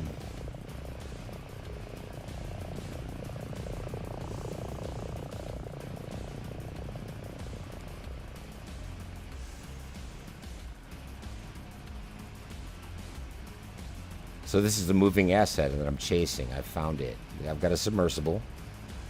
EDP gets a nod from me today. Just spent 20 minutes on a brief, and all 4 patients delivered, but they were busted up pretty good. Yeah, man. Keeping up with the medical requirements on the way back from those missions is extensive, bro.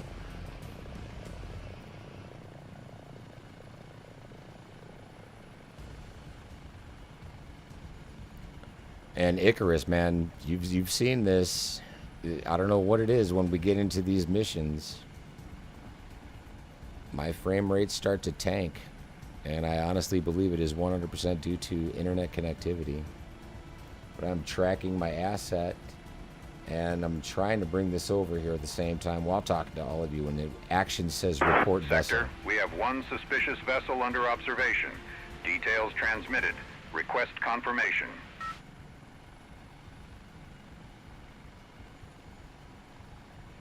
It's moving. We're underway.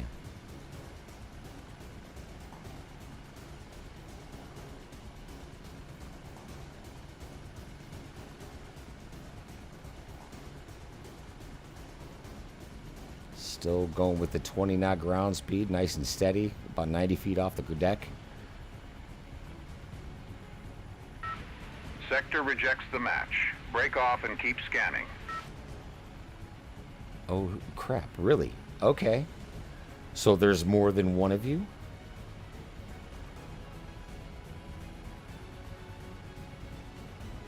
So, okay, now in this target window, you can see that there are 3 other possible targets to my 6. I'm trying so hard to be able to keep this window overlay where I just want to bring that on a second monitor so bad so I can see ahead of me. But I can see 3 other possible targets. Oh, I'm just trying to keep this thing from going in the water. I promise this is a lot easier when you're not live streaming at the same time. That's why I was not typing much during flight. 'Twas a handful. It is absolutely a handful and then some, brother. Which is why I really appreciate the fact that they brought this into the multiplayer aspect of it, right? Because you almost need a flight medic. There's too much going on. It can be done, but you have your hands full.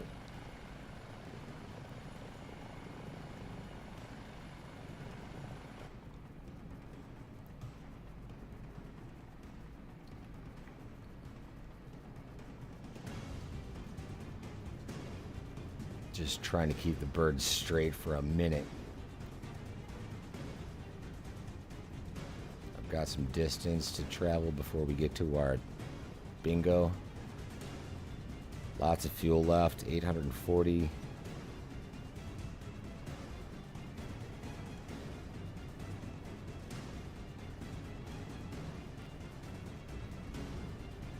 Altitude's coming up again, way over 1,000. Let's start to bring this back down, maybe gain a little speed as we come back in. I'm trying so hard to just keep that up there so you guys can see the visual when all I want to do is drag it to the other window. Here we go. I'm doing it.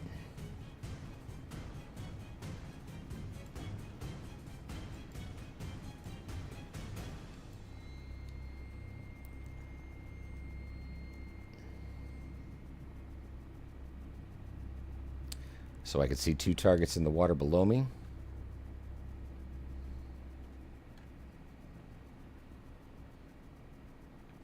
I think it's a cool combination.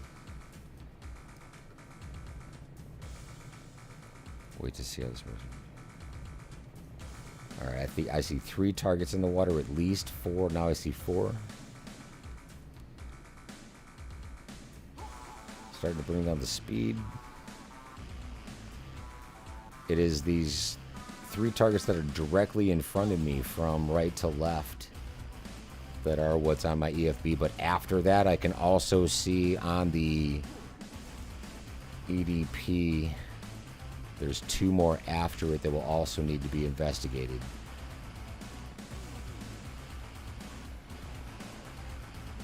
Why are the frame rates taking such a dump, though? We're in the middle of nowhere. There's nothing to process.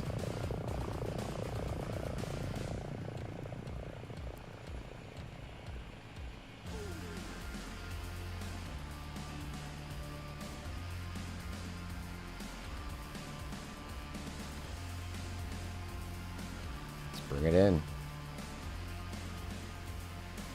The actions box in the EDP are still empty. No requirements as of yet. Oh, and now we're starting to get a thunderstorm outside my house, too. What? Got a little thunder rolling outside. Alright, so I am over one of the targets. I'm still not getting an action required.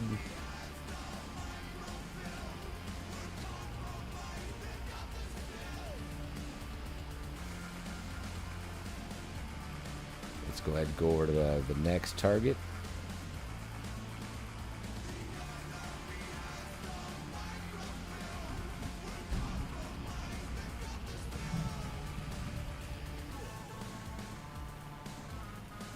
If I get bunk missions back to back, your boy's going to be kind of upset.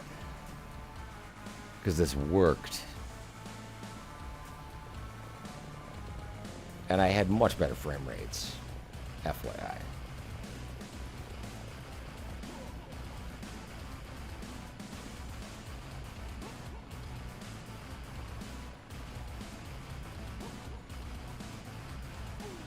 So there's a total of 5 targets.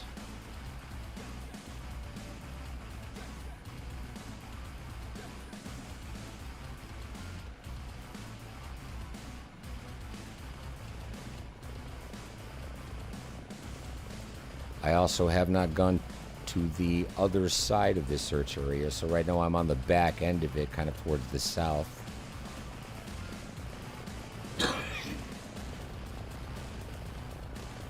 There might actually be more targets in front.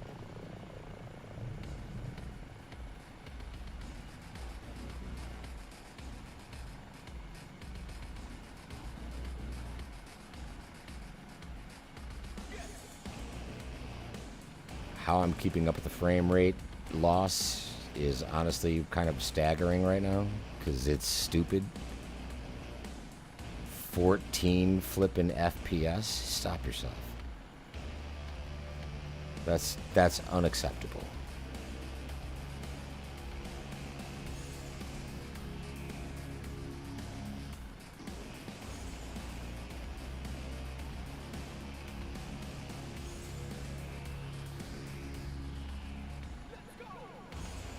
Still nothing in the actions tab, even though I am directly over this boat.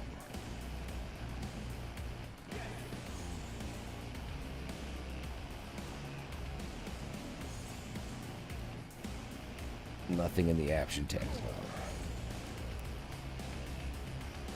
No, I was not having frame rate issues prior to EDP. If I were just in a regular free flight with Dolphin, everything was working smooth as glass, bro.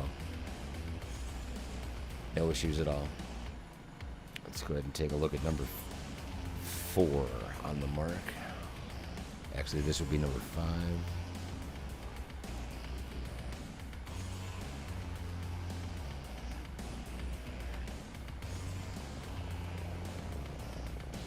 I love how there's multiple assets in motion that you need to be investigating to get this done.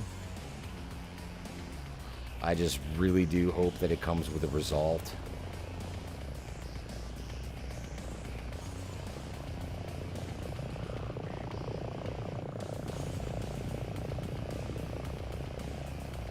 Ooh, oh, easy, easy. Shh. Slow. Wilbur. Slow.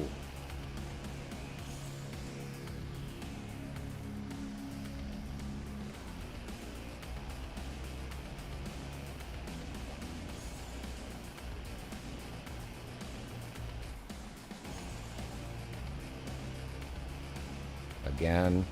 Okay, so now I'm getting a report vessel.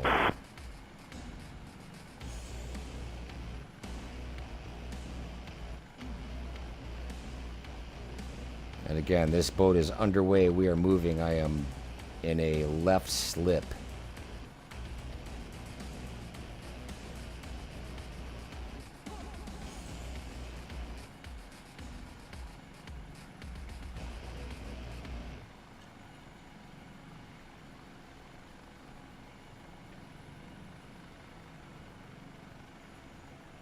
Do I need to get closer? Alright, so we just got a glitch out of the EDP, reset, and change the zoom of the map. It widened it out. Actions still say nothing. I'm going to try to load that back onto the screen so you guys can see what I'm talking about. Oh, not full screen. I need to see what I'm doing. Right? Try to put this on a PS5. I dare you. Alright, but the actions and everything still haven't progressed. Oh, I'm coming out of the sky. You're flying like Wolverine is trying to claw his way out of the cockpit. Dude's got jokes. Alright, so we're going to come back. We're going to go to the last 2 because we got a check mark over that one. Let's come back into the cockpit. We're try to get back to forward flight.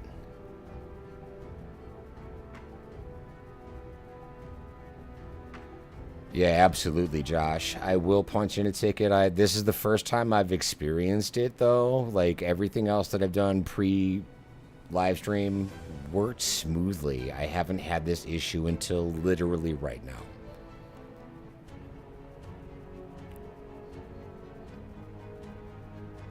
And this is not the trial version, FYI, Icarus. All right, the version that I'm actually flying right now is the paid full version. Again, I want to reiterate, I'm not sponsored or an affiliate in any way, shape, or form. This is all just real-time replies.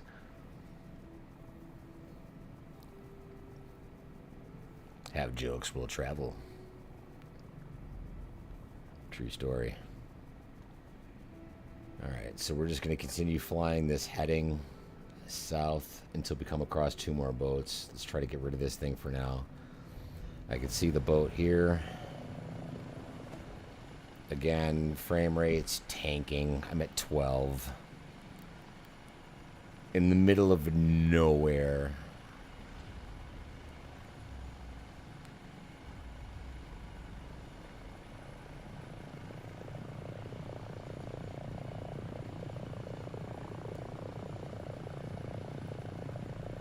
Probably should have put the settings on to where I could see my altitude and speed. At least like the HUD view minimum.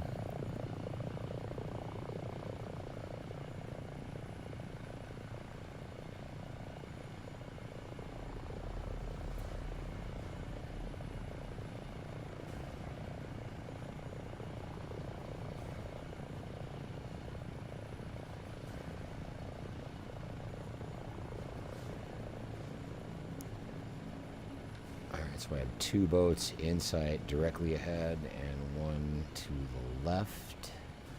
I'm going to try to bring the altitude down a little bit. I can't tell just how much I'm sinking because of these frame rates. And I honestly believe, when it boils down to it, Josh, that this is because I'm streaming at the same time. A lot of this frame rate degradation is due to the fact that I'm streaming. If I'm not streaming, I believe I would not have this problem. Because I am putting this out in what should be a 4K result after it's all done. Right? That's a pretty hefty stream. And it's only a 2080 Ti graphics card, so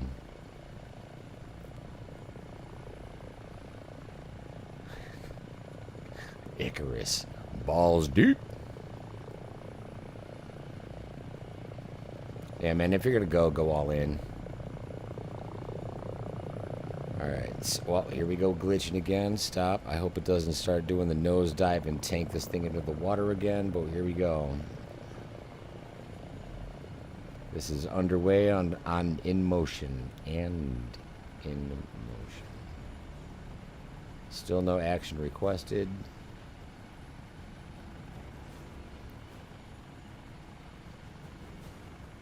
All of a sudden, the menu bar on the bottom of my PC shows up.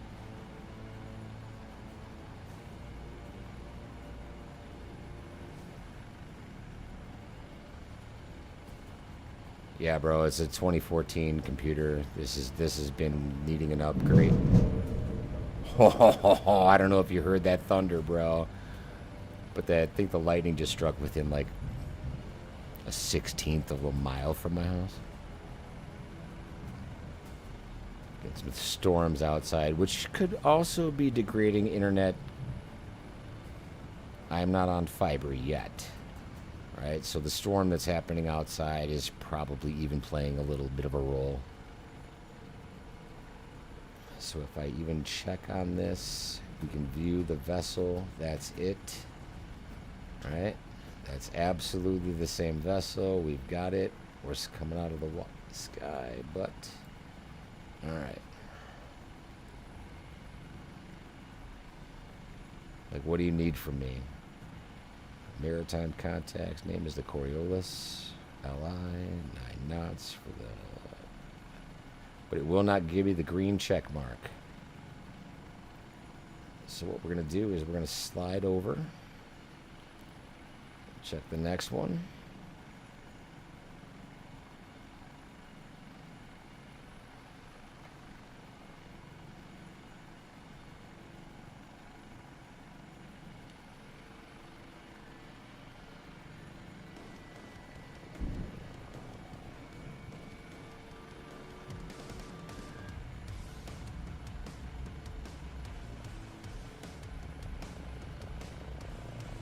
I click outside of the map, that should go away.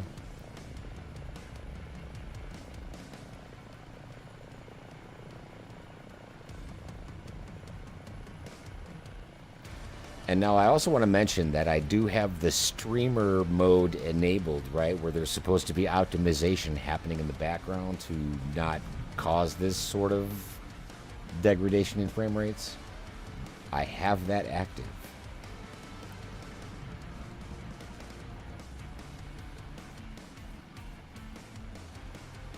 I don't think it's a system upgrade that needs to be done. I think it's an internet update that needs to be done. Honestly. Because you have to remember, all of these assets are streamed. This moving radar, right?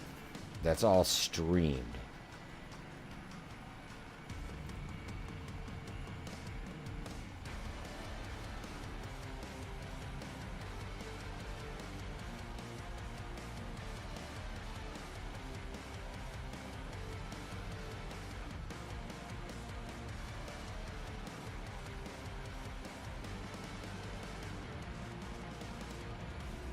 So once again, I'm not getting any indications as far as this boat is concerned. It won't give me a check mark. It just says view vessel.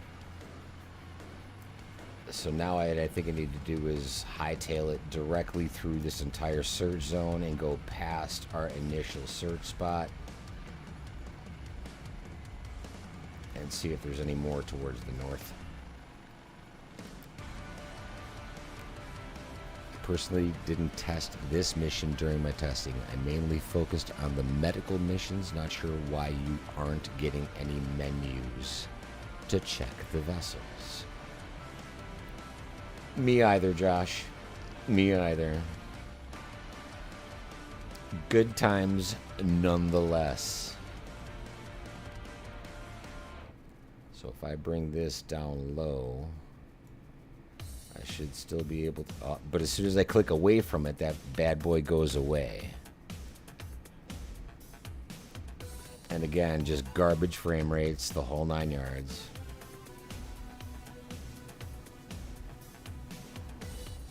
Where are we at frame rate wise? 13. So, okay, you know what I'm almost thinking about doing? Even though I've spent this much effing time in this mission, I almost want to close the simulator and reopen it after a, like, cache cleaning. Because I'm not sure what kind of cache optimization was done within this app, but it doesn't look great. Because I'm in the ocean. There should be nothing to cache besides the boats, and we're not talking about cruise liners. He's like, do it. Do it. I love it. Northland, you're awesome, bro. Do it.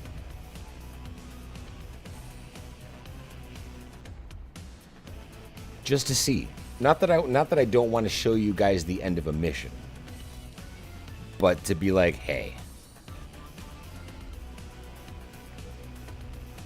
Alright, so let's see what we got here. I think I might actually pull this off. I kind of want to go through the search area to see what happens with the crappy frame rates, but at the same time, it's like, bro, it's so hard to look at. I'm even flying 90 degrees from my path. I can't, it's so hard to fly.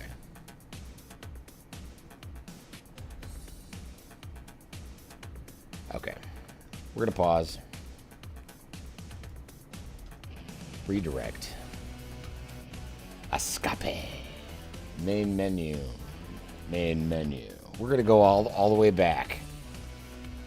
We're gonna kick it. We're gonna get rid of our frame rate. Look at it already climb all the way back up to 55, 54 frames as soon as you get out of the app.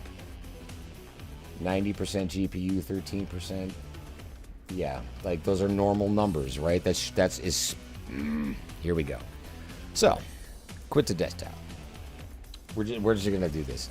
And now the way I'm going to set this up is something that I put together a very long time ago with a good friend of mine, Island Sim Pilot. This is an option that I've had for a very long time. So I've got this notes list set up, and I have this little clean manager Sage run one, right? So if I could just copy this, right, what I can do is kind of go into the, do a command prompt, system, run as management. We're gonna close this bad boy. We're gonna close this bad boy. Everything else is going to stay running. OBS should be solid, and then we're gonna paste that in, and we should get a disk cleanup. Now, how I did this, you're gonna have to go back quite a few years, maybe a year or two, on how we set this up, where it automatically starts to clean up your disk cache in the background. Super helpful. I highly recommend going back into the history of Island Sim Pilot YouTube channel and find out how to put together this disk utility cleanup and cache cleanup. Happens automatically, happens in the background, everything is golden.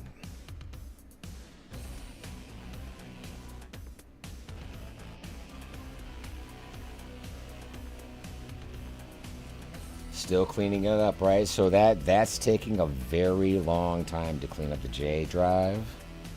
I don't like the way it's going, but it's going to get through it, right? So that tells me right there was a little bit of a bottleneck. So let's go back in. We're going to launch the Xbox app. Yes, I took that picture of the Grand Canyon myself, FYI. Beautiful location. We'll load this in one more time, fresh start, because I know you guys are excited as I am. You want to see that medical treatment. You want to see it all. Icarus, you're so very welcome. It's great to see you guys, man. I'm so happy you guys are just hanging in with me.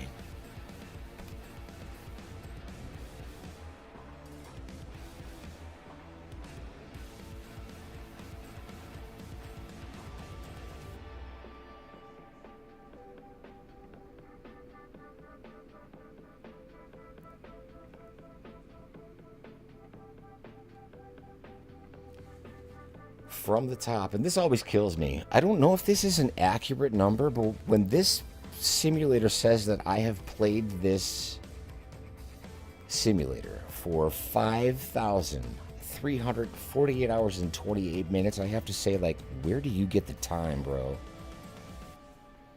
Got a lot of time in this simulator. Well, we got guys like the HH65B with 1,500, SoCal with 23, Sarmedic with 788. Is that a real calculation of how much time I spend in this thing? Either way, I digress. Wow. Just wow. There's a lot going on there.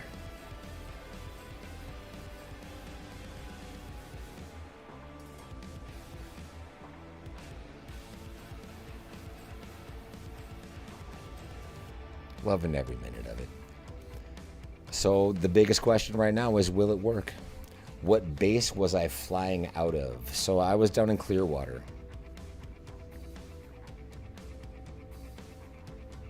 That's over 200 24-hour days. Yes, sir. I am well aware, Mr. Northander. I appreciate you laughing at my addiction.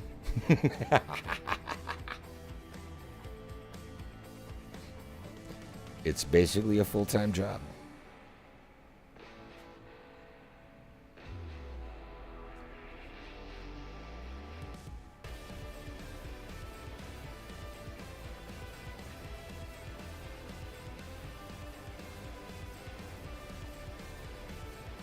All right.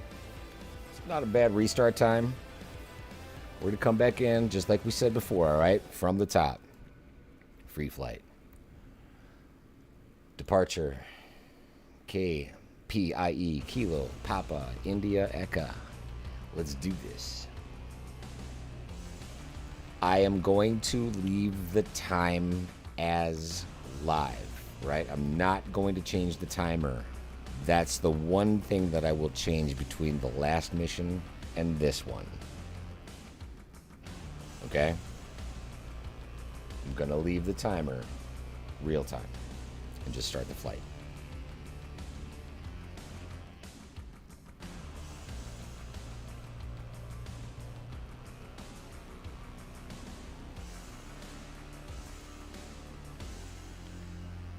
There is a full-on thunderstorm happening around my house right now. Woo! We're getting some thunder.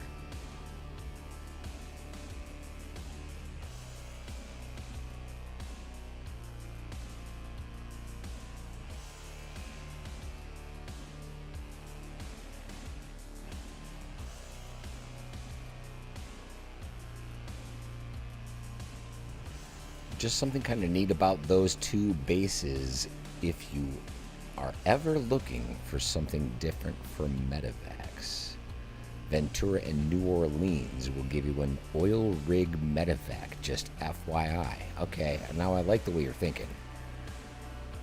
However, this is also something I haven't tried in real time yet. Oh, wait, my throttle was up. We're just coming up. Hold on. Wait. I'm going to try not to crash this thing before we even get this thing started, alright? There's the glitch with the chopper. So here's what I'm also thinking. I think I might take a step back. Let's do this. I'm doing it because I have an undying devotion to the MH60 Tango. We are going to take this into account. We're going to go to helicopter. We're going to bring in the H60. I don't care what it looks like. We're going to go back. We're going to come into our departure runway, go back to Kilo, Papa, India, X-ray. Echo, not X-ray. Talk much? Start flight. All right, let's try this with what's been tested.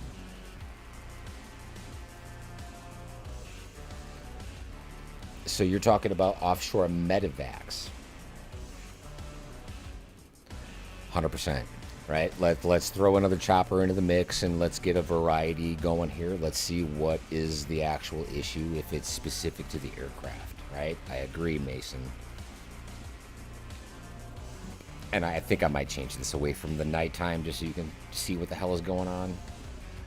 I haven't figured out the FLIR camera with this aircraft just yet, but there is an option for bringing, you know, like the night vision into effect. But let's just do this during the daytime. Let's go from clear skies to something like a few clouds.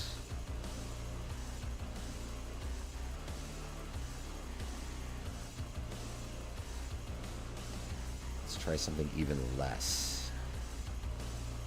Is it scattered?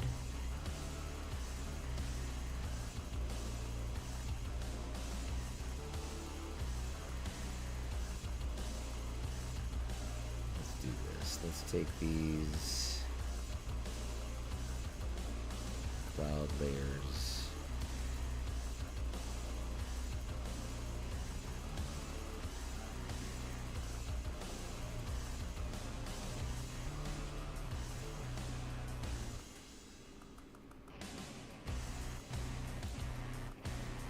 Up and away.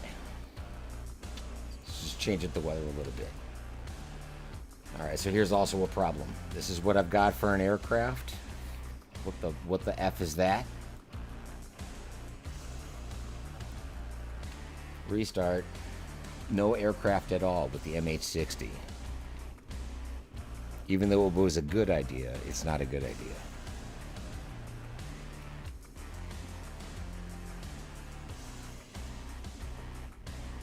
If it's not one thing, it's another.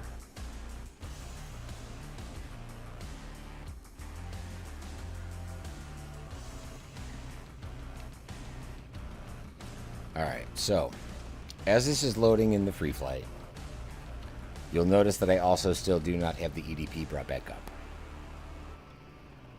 Fuck. Okay, we have an aircraft. I usually don't swear on this channel. I don't know what's come over me. Let's see. We got an aircraft. We're ready to fly. The disc is spinning. Our collective is down. We're good. We're in. I like it. If I were to do a quick check of my frame rates, we're looking at... Come on. 6. Shut up. 6. You see that in the upper right-hand corner, right? 100% of the GPU. The difference between the two is astonishing right now. Okay, so let's try to figure out what's going on, right? Like, we should say maybe the graphics settings aren't exactly what they need to be, okay?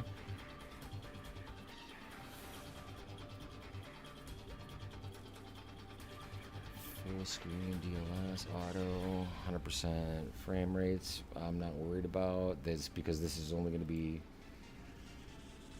let's set a limit, 30. Frame gen, we're not going to need anything because, well, how do we do this, right? None or AMD. Let's go with confirm with none. Blah. Here we go. Save and back. Try some of that. Now, automatically, bang, 29 FPS. That's all I changed. So you think you see an issue. Airshow Assistant is running. That was killing my system, impacting lots of people at the moment after they updated it. I haven't updated the Assistant. All I did right here was basically, what? A minimal amount of change. Let's see what happens to our frame rates. Tanking. Back down to 18, 24, 26. Now 24 for me, because I'm a content creator and I have a background in television. 24 frames per second is what most people see through their vision. As I look at you on the street in real time, 24 frames per second is what you notice. Anything above that is bonus, right? So right now I'm at 30. You saw the change. We got to work. Okay, but I also will try to disable the Airshow Assistant going forward. But let's get back into this. We're going to launch this one more time. Let's see what the EDP has to say this time.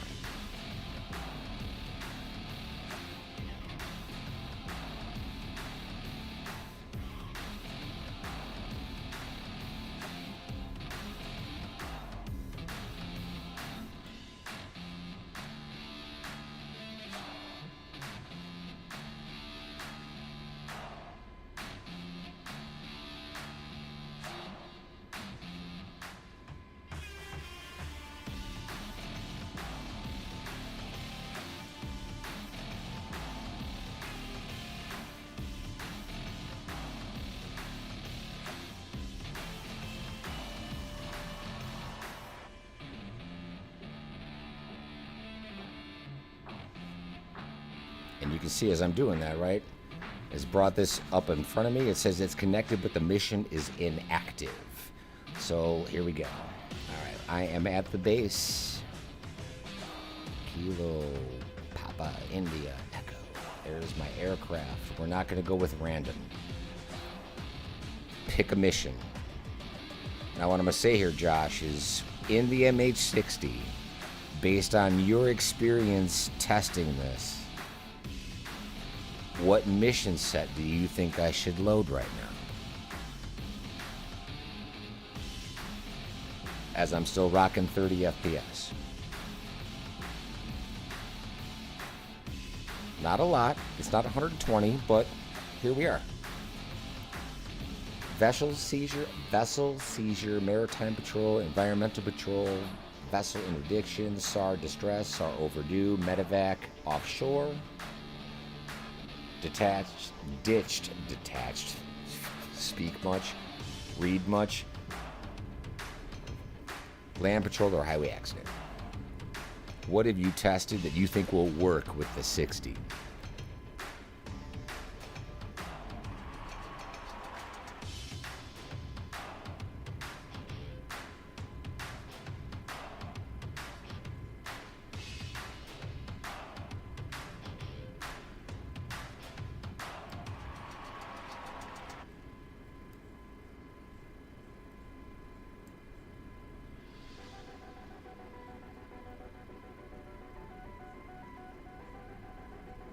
Maybe just try a basic offshore medevac. These, no searching for the vessel, you get direct coordinates. So we're gonna go offshore medevac. We're gonna change the equipment to the MH60. The duration stays the same. There's still nothing less than 1 hour. Dispatch.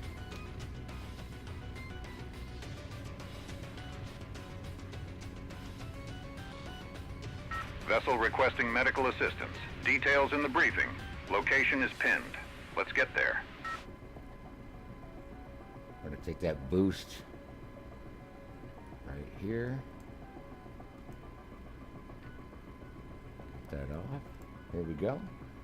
We should be able to spool up and ready to go. Again, the EFB is displayed. We can actually just take off.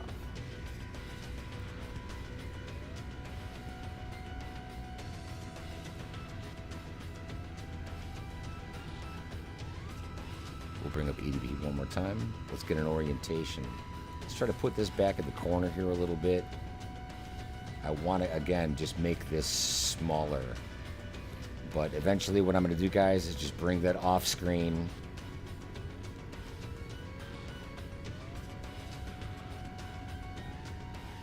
I think. And I'm going to keep this active, but on a second monitor. Because right now, again, you can see my frame rates are holding just fine after the restart. A little bit of a cache clean. It's all it took. 30 frames is actually what I'm scheduled to be broadcasting at. I'm not trying to do 60 or 120 or anything like that. Just basics, right? I'm back at 30, stable.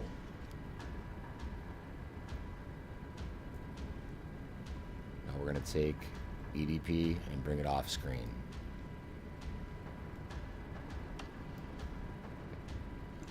Glitching. Try not to Descent rate is too high down low. Smooth it out before we turn this into a geology lesson. I'm working on it, geology teacher. I love it. Before we turn this into a geology lesson. The work that they put into the AI voice in this is pretty fantastic.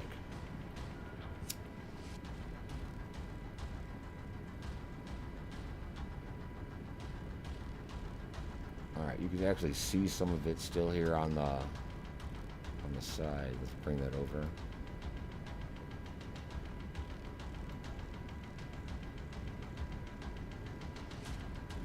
A much more stable aircraft.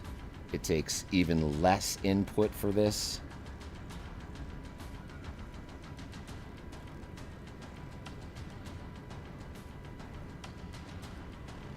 The MH60 by far is one of my favorite aircraft in MSFS 2024.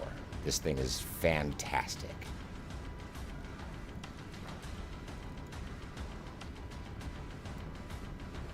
Did you link EDP to the in-cockpit tablet on Microsoft Flight Sim? No, I haven't. How is that done? You can link it? So is that through like the GTN?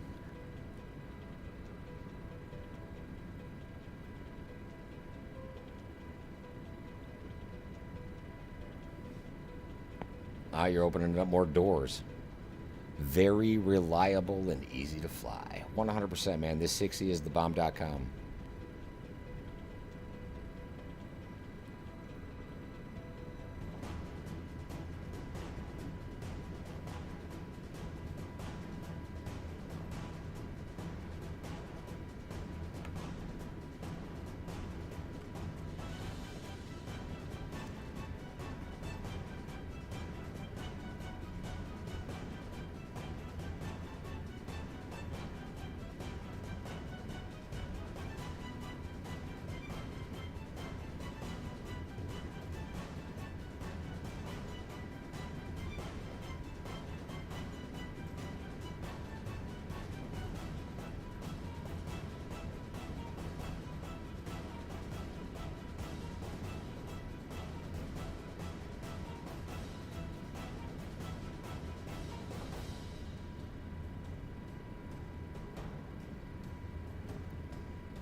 did you mean to leave the refueling basket model on the probe? It just kind of happened.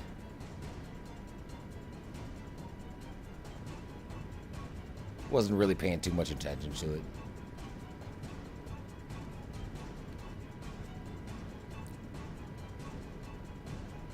Accidental for sure. I've actually never even flown the 60 with the probe on it, so this is a first for both of us.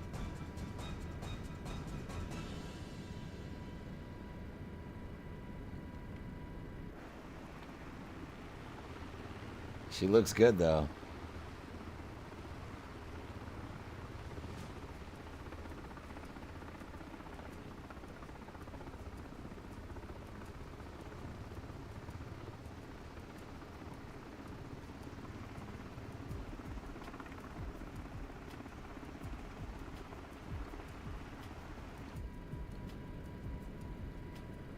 Drop it like it's hot. Another long transit. Where are we at? Alright, we're gonna have to come right a little bit. So something else that I think would be possible right now that wasn't possible in the Dolphin is something like sim rate increase and sim rate decrease.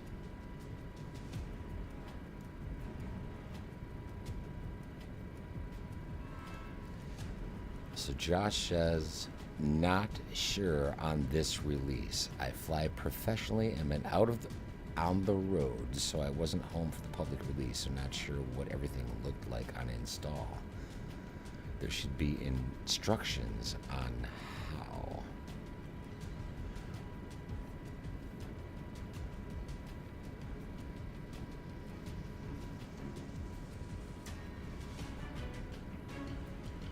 I'll sit and watch while I do my 14-hour flight in the 777.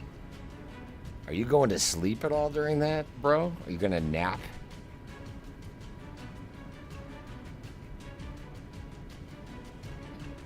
Please tell me you're going to nap for a 14-hour flight.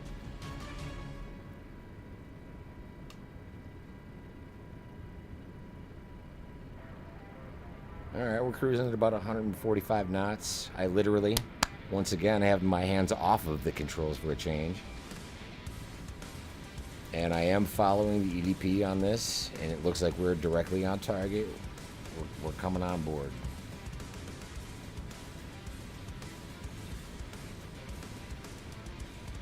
I have a feeling we're going to have a completely different experience with this. So we all know that in the MH60, what we need to do is make sure that we have hoist configurations on. So in the RSQ hoist, we're going to go to all. See that light blue switch right there going to all. We can turn on some of our lights if we need to here. I don't think we did any of this. Again, the only thing I'm doing is manipulating the overhead panel. Information lights, we'll change it to both. We'll go to bright. Keep it on flash.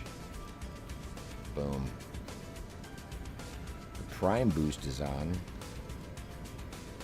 We don't want to open up the door yet. We want to go to prime boost. We want to get that off. We also want to take this fuel pump boost off. Now we're green. Alright, now we're flying again. Man, do I prefer this 60.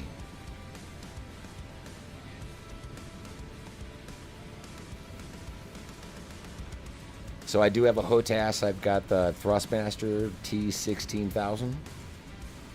Comes with collective, cyclic, and pedals.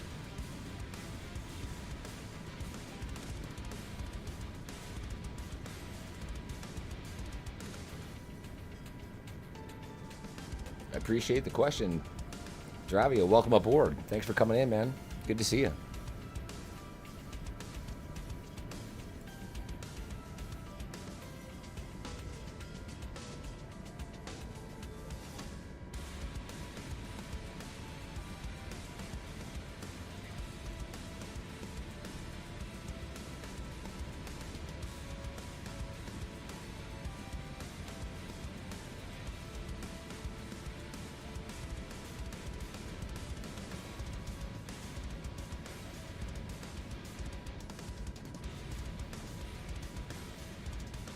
Such a different aircraft to fly, bro. So much easier.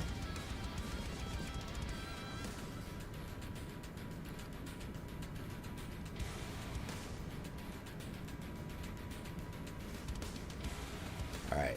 So, again, we're gonna try to get confusing, but before we do that, I want to double check to make sure that my frame rates are still holding up.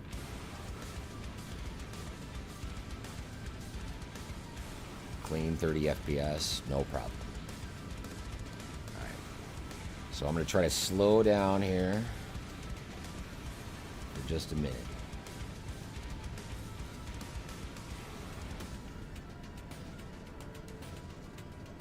And bring the EDP back into play.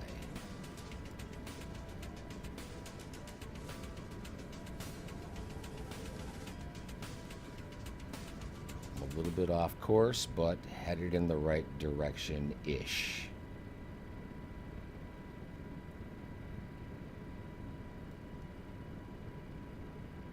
Let's keep this something like this.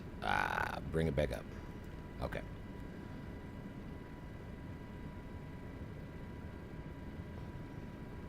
So again, you're going to want to make sure, because I do have this option on, there's no active patient care in the case yet.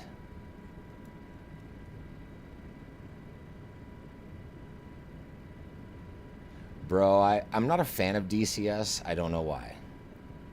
I have tried it.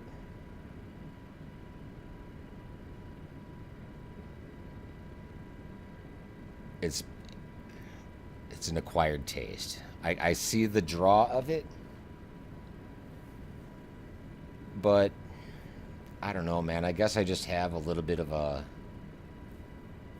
an affinity to flight sim.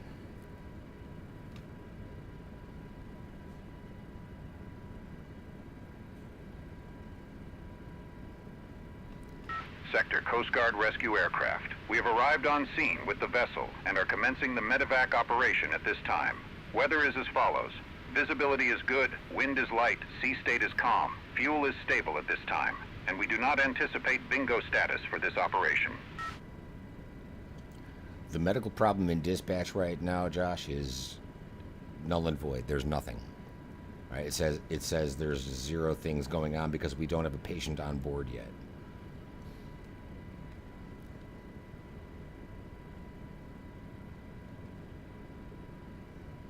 So on the EFB inside the MH60, you can see that I have a icon for an airplane out here in the ocean. Ease the descent. The ground is not going to move for us. All right, and now I can actually see it in front of me. Here we go. Slow it down. Terrain doesn't care how confident you feel or how cool you look.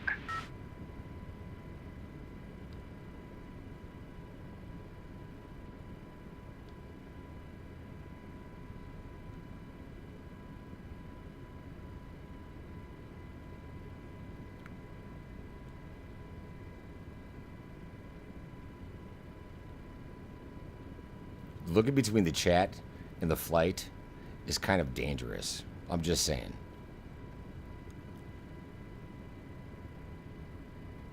So if you've always flown with people and you prefer logistics, you guys have seriously tested the multiplayer capabilities of this app, right?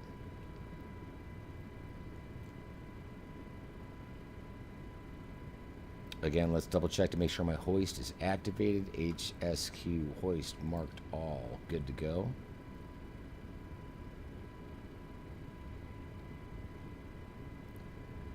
I've got a forward speed of approximately 70 knots coming down still. Let's bring down the altitude a little bit.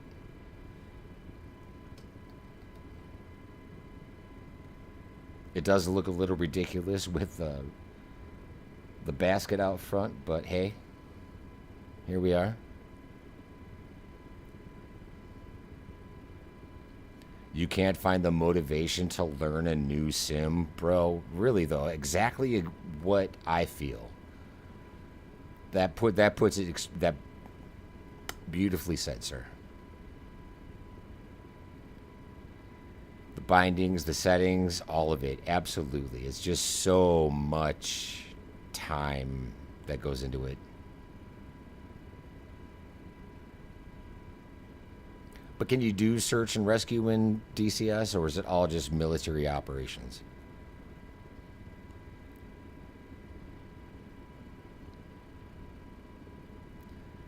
Coming in at almost a hover already. We've got our airspeed down nice and low. Should we do some outside operations? See what this looks like? A big boat.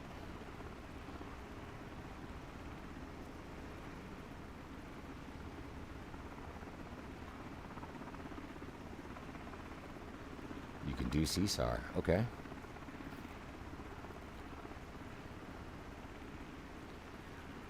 I guess I have seen some like YouTube shorts of a dude that's out there like in a little bird just killing it, delivering soldiers into the mix and whatnot. And it looks like this guy has a couple 100 hours of flight time before he made it to Nam and spent thousands of hours in the air.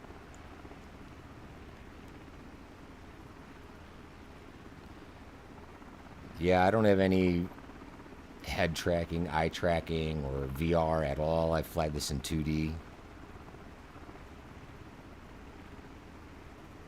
Let's bring up our app real quick. See what's going on. Contact the vessel is being requested. Open the door is being requested. We open the door.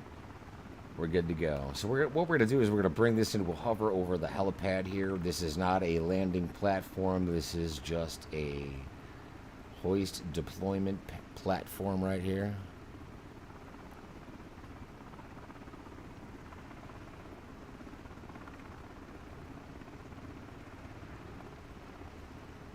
Let's lay this bad boy right about there. So we're going to deploy the swimmer. Deploying swimmer. Now keep it steady.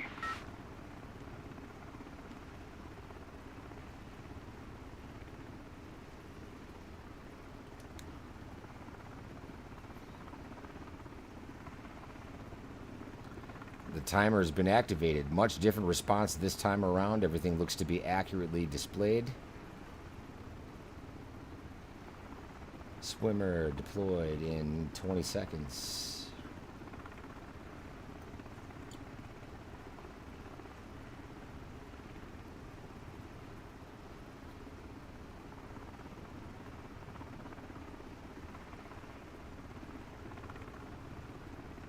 One second. Swimmer ready for pickup. Nice and easy. Retrieve the swimmer. Timer set. 20 seconds.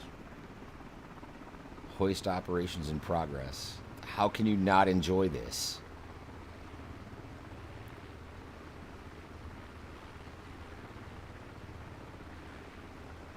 Five seconds.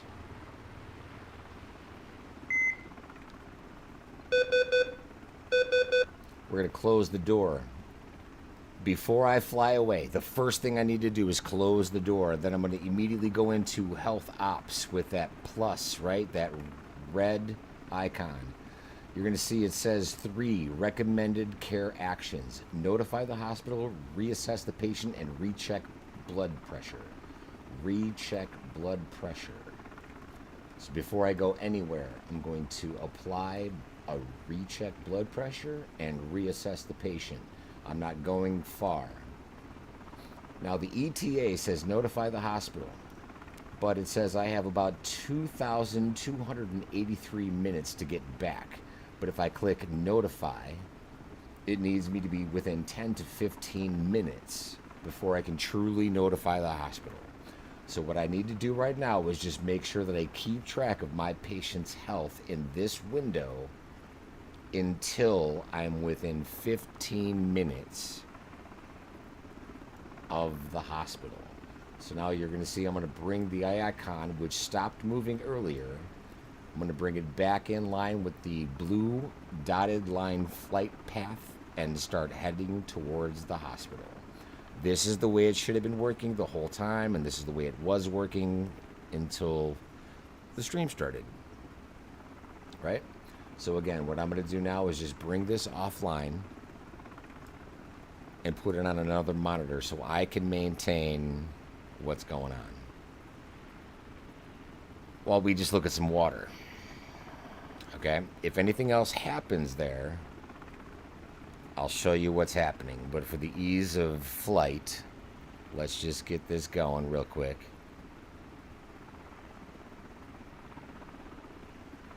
So yeah, bro, the monitors are gonna...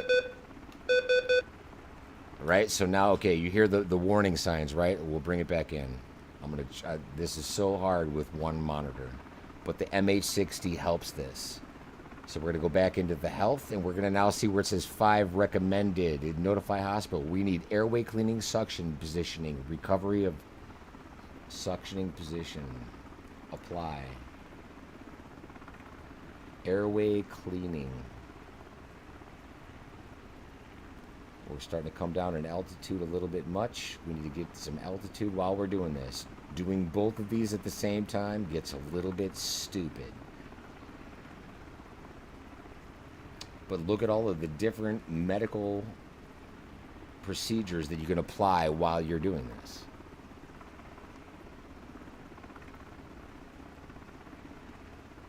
This is what should have been happening the entire time.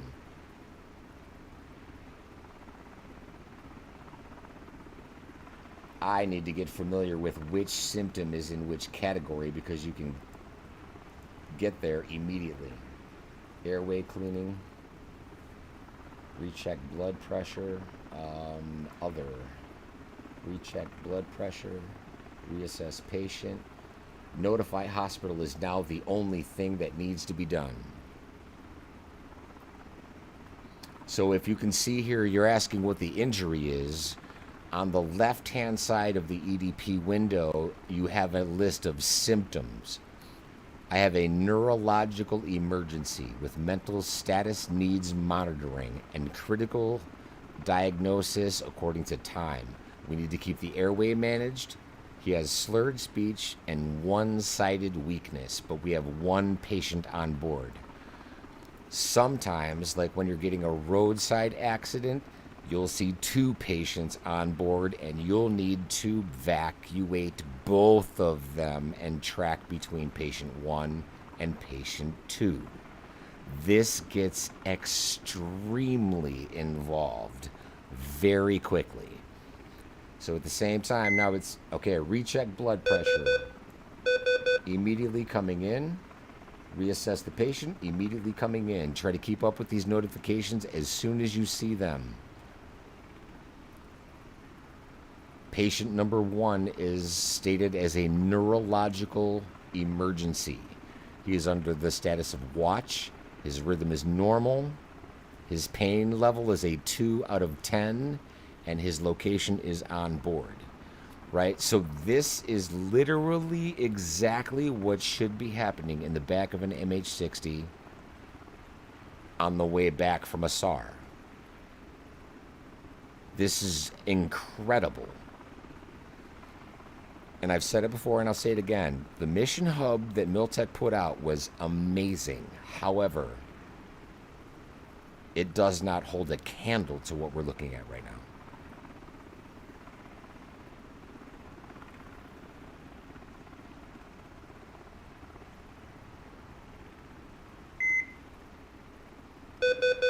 Once again, we're going to release,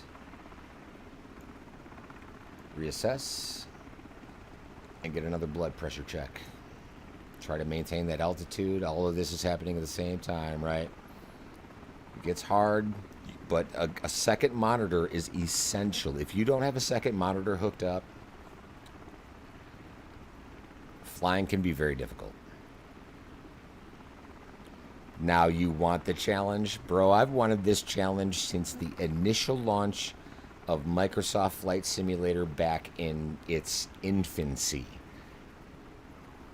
when it was pixels instead of a digital twin.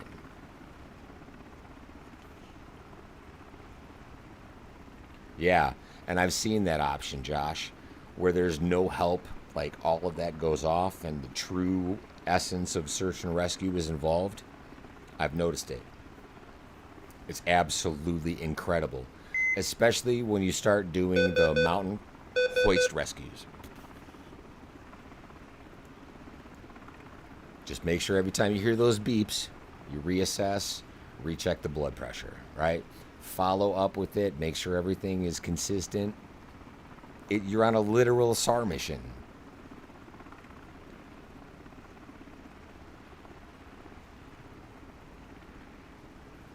Coast Heroes. I've never even heard of Coast Heroes. It was a rescue helo sim back in the day. Never even heard of it, man. Where did this come from?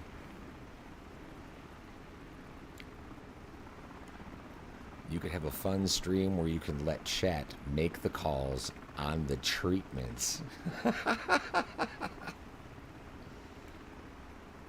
Oh, look at I'm not even following my flight path. I'm just reading your text messages like, hey guys, chat with me for a little bit. What do you say? What do you say we get back in line with the mission here? All right. Back into rescue mode. Reassess. Blood pressure. We still can't notify. So if I hit notify right now, it does say you have options, right? 0 to 5, 5 to 10, and 10 to 15. But it also says that your receiving facility has not been notified. The current ETA is about 23 minutes. So I cannot even attempt to notify the hospital yet because I'm still almost 10 minutes out. Okay? So I'm just going to close that out and wait for the beeps and kind of keep an eye on my direction for now. But again, this is so much easier when you have a second monitor off to the side where you can put the EDP app, no chat, blah, blah, blah, all of it off to the side. So, Mortified, yes. Could you do this in multiplayer? The answer is yes. Again, we need to check blood pressure, reassess. Patient is still normal, on watch. Everything's good, pain levels 2. Stroke alert, not yet, but they will get there. I have had patients crash in the chopper. This gets serious, especially when you're not flying as something as stable as the MH60. So you can okay, now wait a minute. If you're saying I can divert to another hospital, where the F is that control? What the what? What types of stroke is it specifically, you think? Frontal cortex. It's probably a frontal cortex stroke. Bro, Dravia, the attention to detail in this mod is spectacular. It truly is. We're going to recheck, reassess, and you have to do this. Every time you hear the beep, beep, beep, beep, beep, beep, man, you just keep an eye on it. Come back into your map, make sure you're on course. It gets hard, especially when you're doing a live stream. Fixed wing missions, brother, no, not yet. Again, this is still day one. I've learned a lot about the options and the different things that you can do within it, the different types of missions that you could do, helicopter related, over land, water, landing, or hoist. I haven't tried fixed wing missions yet. However, the options there are pretty expansive as well, because you can do like drop missions where you have to drop a set of something on a specific location within a specific amount of time, and it's involved. A divert tab would be nice. We're gonna get back into our med. Check it one more time. Let's go with blood pressure, reassess. Hospital notification, try one more time. We're about 10 minutes ETA. I hit the button. You can see it being lit up. However, there's no reaction. I have had this happen before. Now I'm trying 5 to 10. So I'll click the notify the hospital, but nothing happens even when I am inside that expected ETA window. As if there's some kind of delay. So what I'm going to do is kind of roll back some of my speed a little bit here.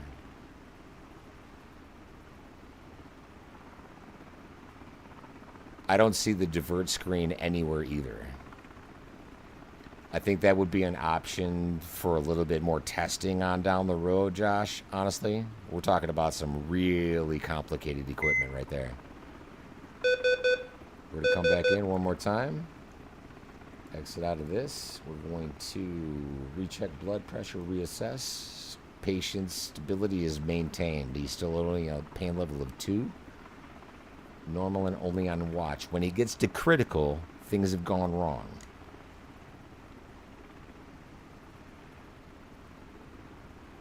Let's come back into our map. So we're not going to want to go to the base. We're going to want to go to the hospital. So we're going to make a little bit of a right turn here and sort of veer in towards the hospital.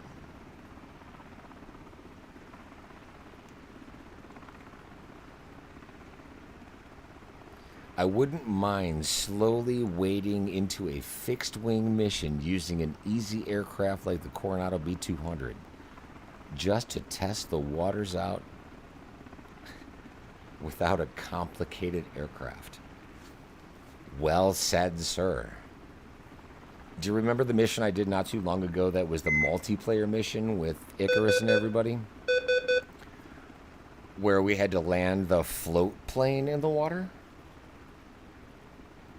I thought that would be easy enough.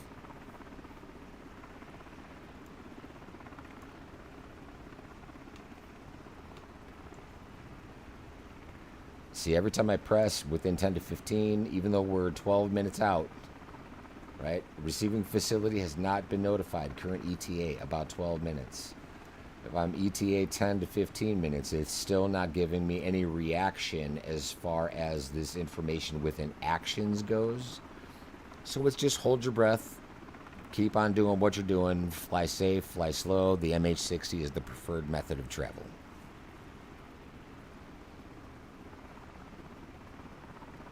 But again, man, you can't go wrong without a second monitor. You know what I mean? I want to be able to see what's ahead of me out here.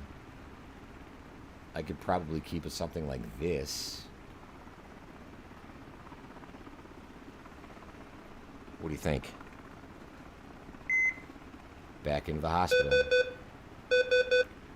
Right, then you got to move it again. Do the blood pressure, reassess, everything's good. The hospital still hasn't been notified, but then you bring it out of the way.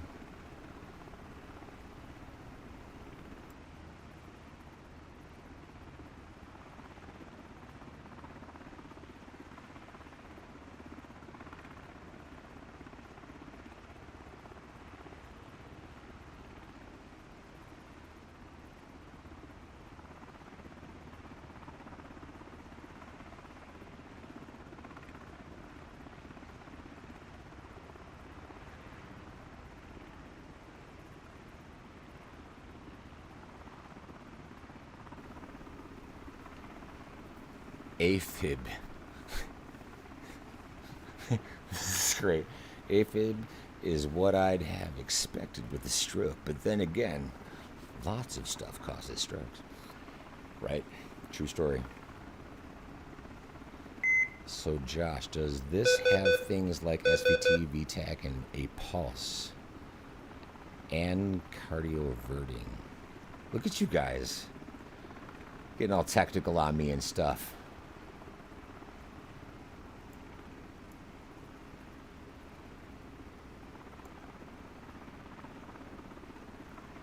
Coming into the hospital still, everything still looks pretty good. A little bit slightly off course here, but we're going to wind up finding that pad no problem. Looks like it's on the shore. I like it. Where do we want to put it? It's so hard to tell. I want to make it just a little bit smaller. Oh, see, now as soon as I cleared that cache, everything seems to be working quite a bit better. Again, I'm still holding some 30 frames spot on, but all I did was change a setting that said this is my max frame rate.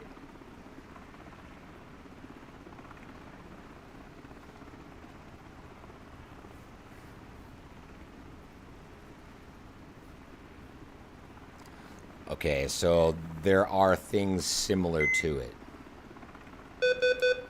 Mortified, right? When you're talking about police hunts and stuff like that. Similar, but not quite. But I agree, it would be fun to see that.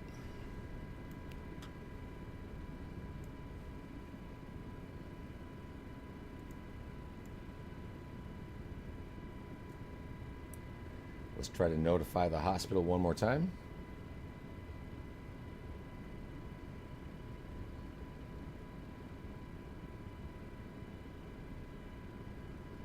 Stroke, STEMIs, hypo and hypertension, hypothermia, just to name a few.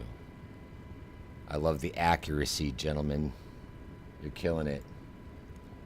Please, no pun intended. So no matter what I seem to do to try to notify the hospital that I have arrived, it literally says I'm within 7 minutes. If I hit ETA 5 to 10, I'm still not getting a response. So what I'm going to do is make sure that my airspeed starts to come down significantly, and I'm also going to start to drop my altitude.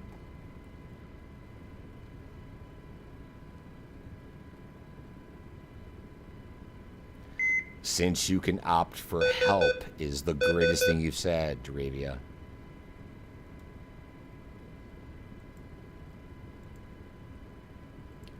Right, because I could have a medic in the back of this according to documentation. There could be a flight mech in the back.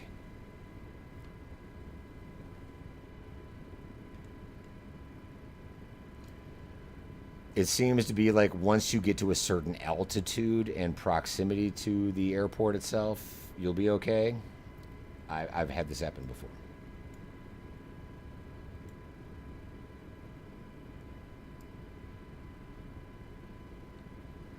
But my airspeed needs to be low for the neighborhood, so, you know, ops doesn't start yelling at you about flying too low and fast in the neighborhood. So I think once I get to about, like, you know, maybe the 500-foot mark, and I'm doing maybe 60, 70 knots, something around those lines, like almost an approach speed, I'll be able to reassess and recheck. So recheck, reassess. There we go. Everything's staying online. We're going to try one more time to notify. We'll try with 0 to 5 minutes because we are at 7 minutes. Nothing. 5 to 10. I'm just going to hold my cursor there after 5 to 10 was pressed. And I'm getting nothing. One more time. 5 to 10. Nothing. Is that display based on Life Pack by chance? Which display are you referring to?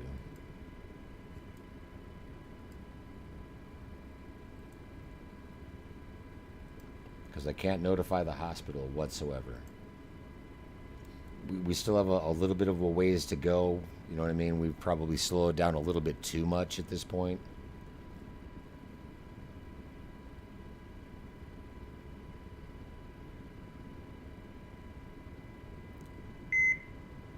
Again, I hear the beep, the chimes. We're going to get back in. It's just going to be back and forth. Recheck blood pressure, reassess. The more critical your patient gets, though, remember, you're going to need to use some of this stuff. And remember where these medications are. Nitroglycerin, you know, fentanyl, ketamine. They're using some morphine up in this bad boy. This thing is albuterol. Splint the leg, splint the right arm, splint the right leg. You know, wow.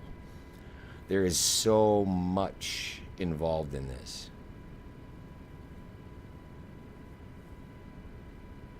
Oh, no, I get it, Dravia. I appreciate you. Yeah, I agree something's up with the notifications. But again, I think it's Something small. Eventually we'll see it trigger. Right? Because in this aircraft, you don't need to bring your gear down or anything like that, right? This gear stays down the whole time. There might be some kind of trigger that it's looking for that it's unable to find. Once again, we're going to make sure that we come back up.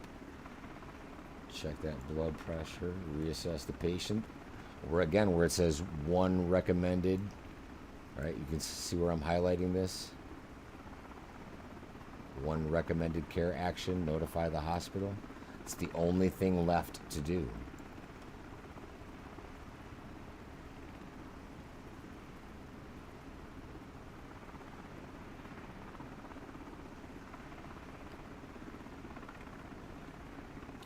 And bro, Snowmanson, would she not enjoy that? Like she's the flight mech in the chopper with you.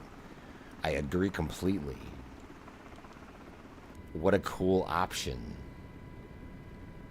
Still no availability on notifying the hospital that we are literally imminent. Distance is only 3 nautical miles away. Let's try one more time. It says it's due. Notify ETA. We're imminent. 0 to 5. I'm smashing it 1, 2, 3 times. There's 0 response out of the button. But again, this worked for me well before. It seems just a little bit sporadic.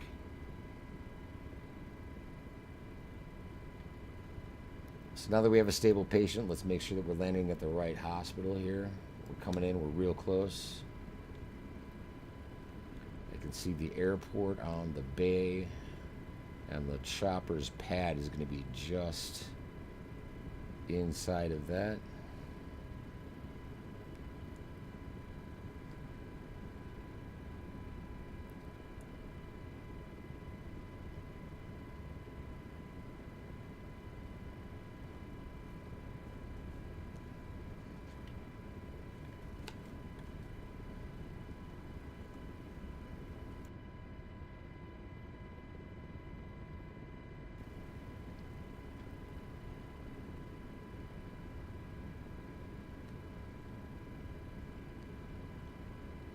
It is impressive. It's cool for sure. There's just minor things that need to be worked out. Day 1, though, gentlemen. Day 1. This is launched this morning.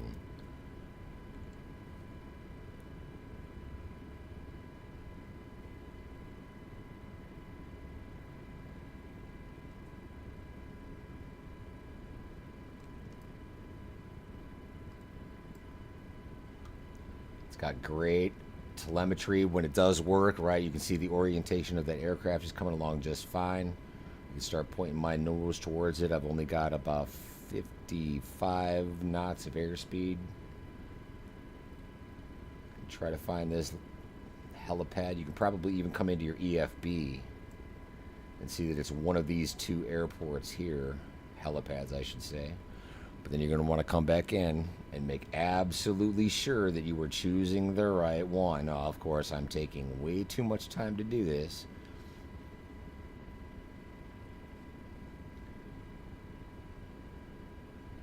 Let's come in one more time. Make sure our patient's still good. Notify 0 to 5.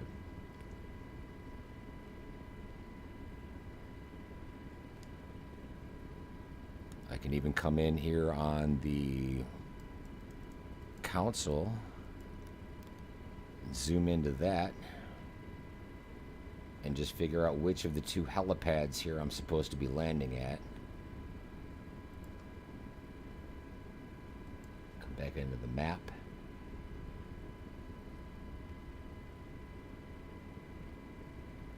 Should be just about 12 o'clock right about now. I believe the red square in front of my probe is my landing spot. My searchlight is on. Let's put the landing light on. All the settings have changed. Uh-oh. Can we parking brake? Nope. All of my settings have changed for this chopper, unfortunately. Either way, we'll be able to put it down.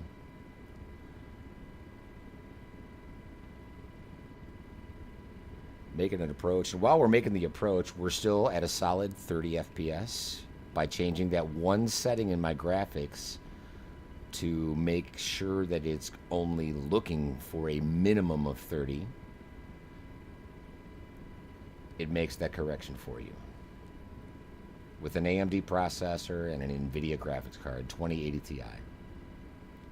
We went from BS frame rates to shit that works relatively quickly.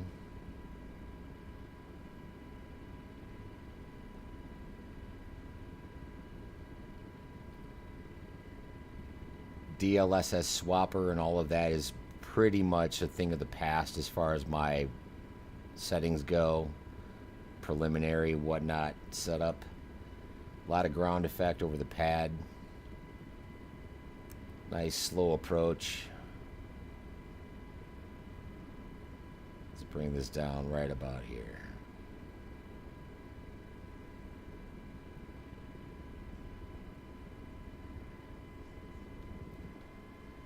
Nice touchdown.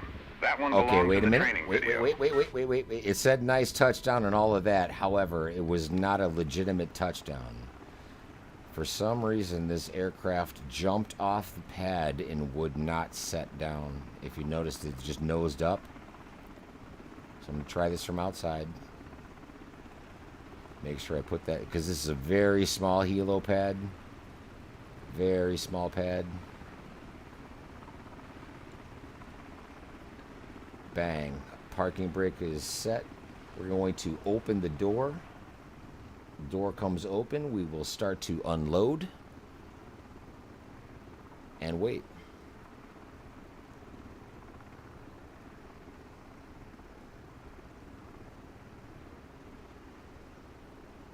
You put in a 5080 today, and it's not much better so far.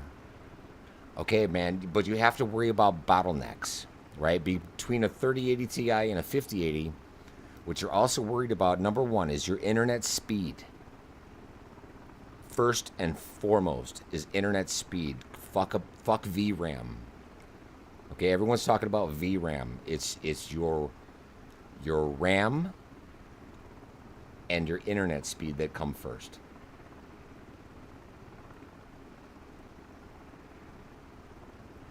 Some of the graphics look a little bit melting and washed out, this, that, and the other thing, but I'm on a 2080 Ti. You saw me fix one of my settings. Okay, so now it's completed the mission. I haven't heard anything back from dispatch, but it says either end the debrief or return to base. So we'll RTB.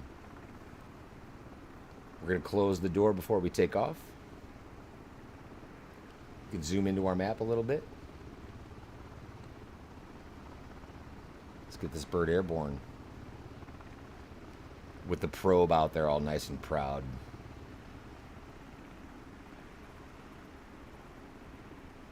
You have 2 gig fiber with 128 DDR5. Shut up.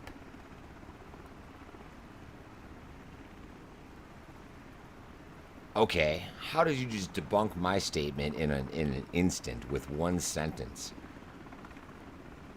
And it's still not doing you Low right. and fast again. This is how trees become witnesses. This is how trees become witnesses. I love it. Okay, so that really boggles the mind, though, because what is the problem? What's the bottleneck?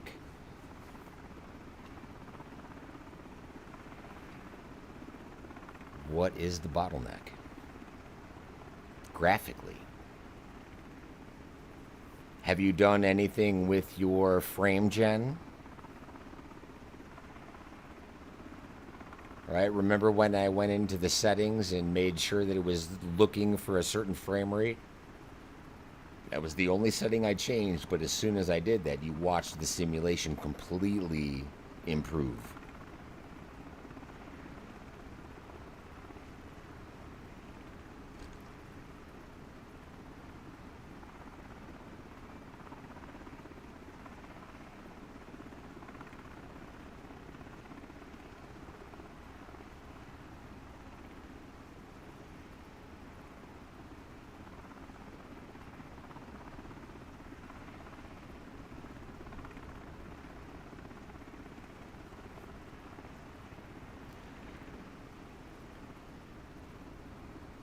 also on a solid state drive. Have 12 gigabytes of SSD. How much overhead do you have on your C drive? So what I mean by overhead is like, okay, if you have a 1 terabyte drive, do you have 980 gigs of information stored on it? Or do you have 720? How much available overhead do you have on your C drive?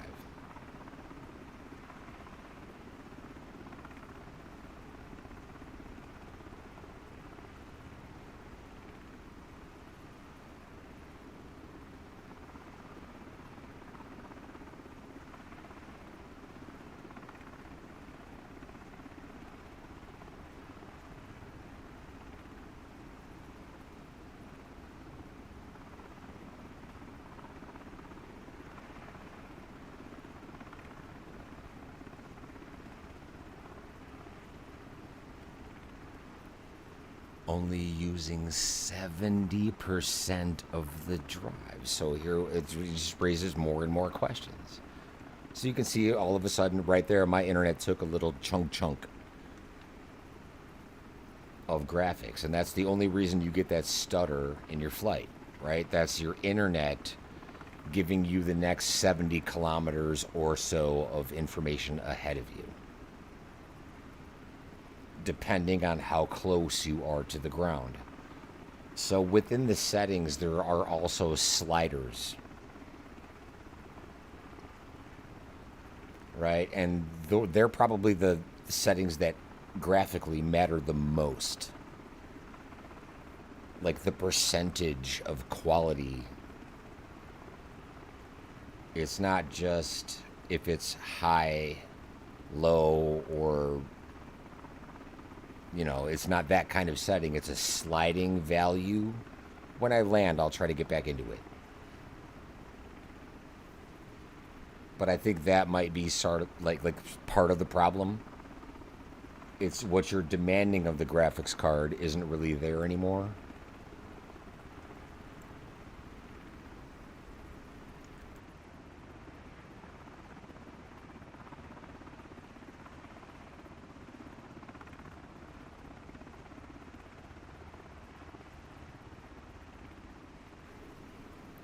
Overhead is important though, Ben, but 70% is like a huge, that shouldn't be a problem.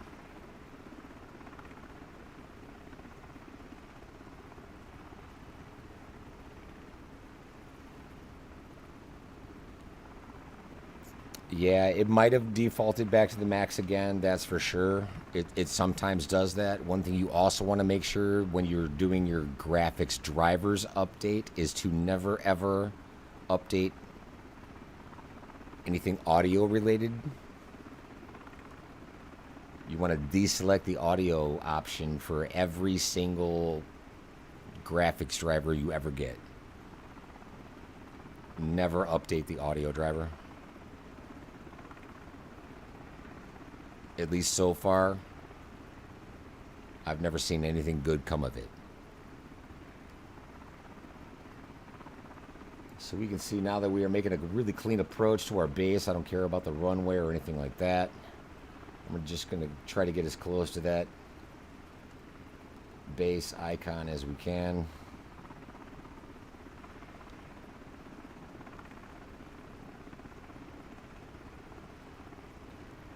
You have 1.18 terabytes free of 181.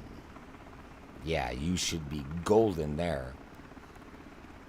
So one of the first things that I would recommend is trying to, like, again, figure out a way to clean your cache thoroughly, the same way I had done it prior in this video. And again, I picked up that process from Island Sim Pilot way back in the day, and I've set up something deep in my computer that is like code, basically, that says clean all of the drives with a single button press. He's got the video out there in his history. Island Sim Pilot is the guy you want to go for. I don't remember it off the top of my head, but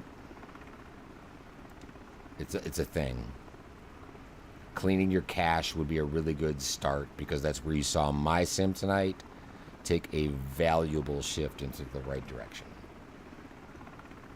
And again, I'm just kind of hovering here, waiting. Bring this into the base.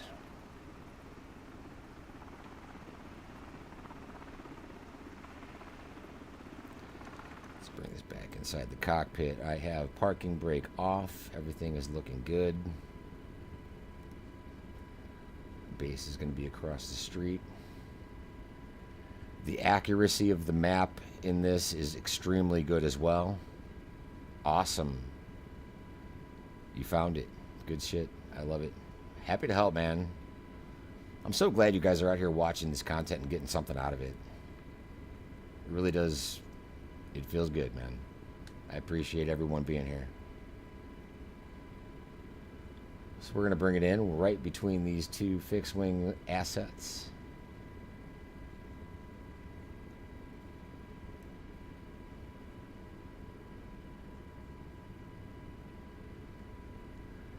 The distance to the flight data target does say 0 nautical miles, so we are basically good to touch down at any point.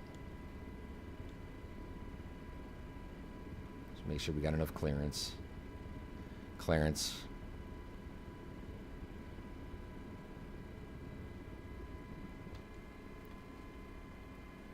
So now the only action is a debrief. So when you get a debrief, what you get is it launches a web browser.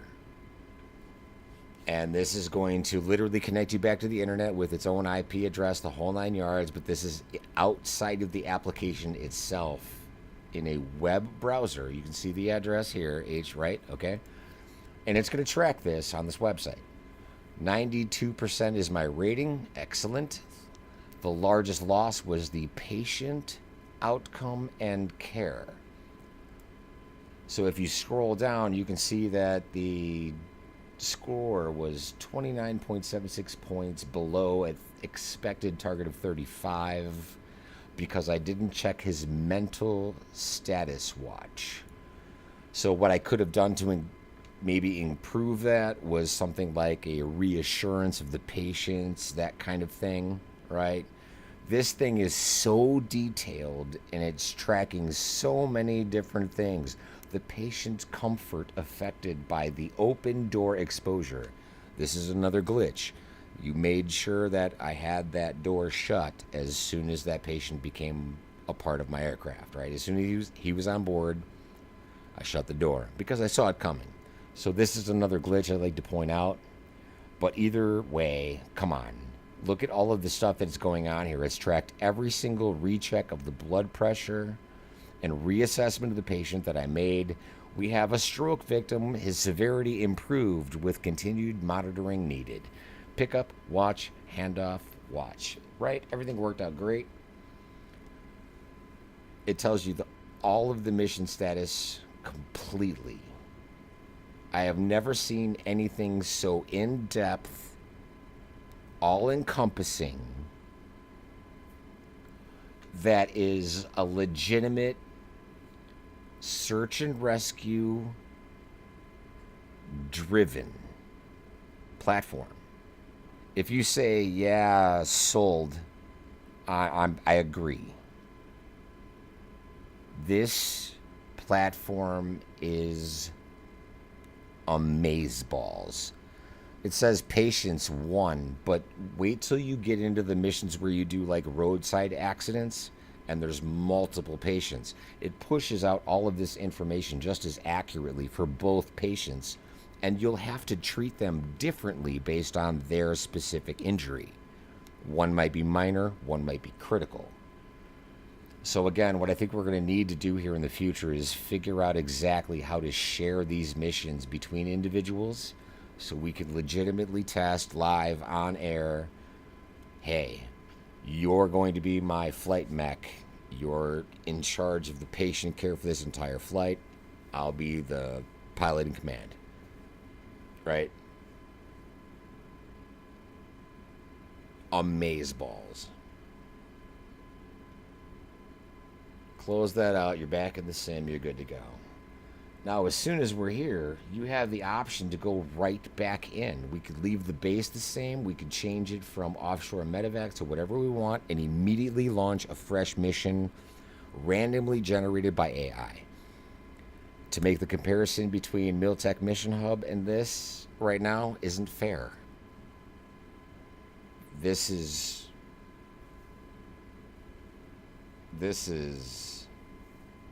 next level. You need the second seat for patient care, bro. 100%. So I think we planned that, all right? Ladies and gentlemen, I'm going to try to work very hard over the next few days, couple hours, whatever it may take, to figure out what it's going to take to put a second seater in the mix, and we'll launch this again. But so far, day one, initial assessment is this is badass. This is absolutely badass. The different types of missions that you can run, like we were saying earlier, right? We've got Josh chiming in that was like, this is not the only place. Like, every mission is going to have its specific set of missions based on its location. This has got so much potential. This is dope. I'm glad you found the stream too. MH60 is by far the best helicopter in the sim, bar none. It doesn't get any better than this. I don't care who you are, where you came from. This bad boy is it. Who do we have out here? We got Charlie. Charlie's going on a mission. Misty's up there. Charlie's floating off the damn... What is he doing?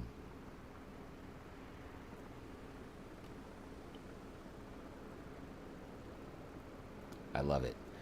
Something else I just can't wait to test with this, though, is that fixed wing asset, right? So we can put like a C-130 up in the air and do recon, drop missions, you name it.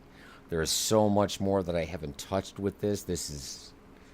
It's mind-numbingly cool. I appreciate every single one of you for dropping in today and hanging out and going through all of the trials and tribulations that we saw. But I'll tell you what, this is fantastic. 100% amazing. Happy 4th of July to you two, Northland Air. I hope you guys are all able to celebrate safely and joyfully throughout the next few days. And just remember that life is good. It's what you make of it. Save as many people as you can in the process. Do the best that you can every single day. And for love of what's good, man. It's been a blast. It's been a ball. That's it. That's all. Emergency Dispatcher Pro and the HH65 Bravo key binding tips. It's been a blast. It's been a ball. Ladies and gentlemen, today, that's it. That's all. Josh, bro, friend request me in Discord, on YouTube, whatever you need to do. I want to really stay in contact with you. I really appreciate all your input tonight. That was absolutely fantastic. I'd love to stay connected with you, man. Maybe just, let's collab on this, bro. This is fantastic. There's so much potential. You guys are dope. It's been a blast. It's been a ball. That's it. That's all. Cheers.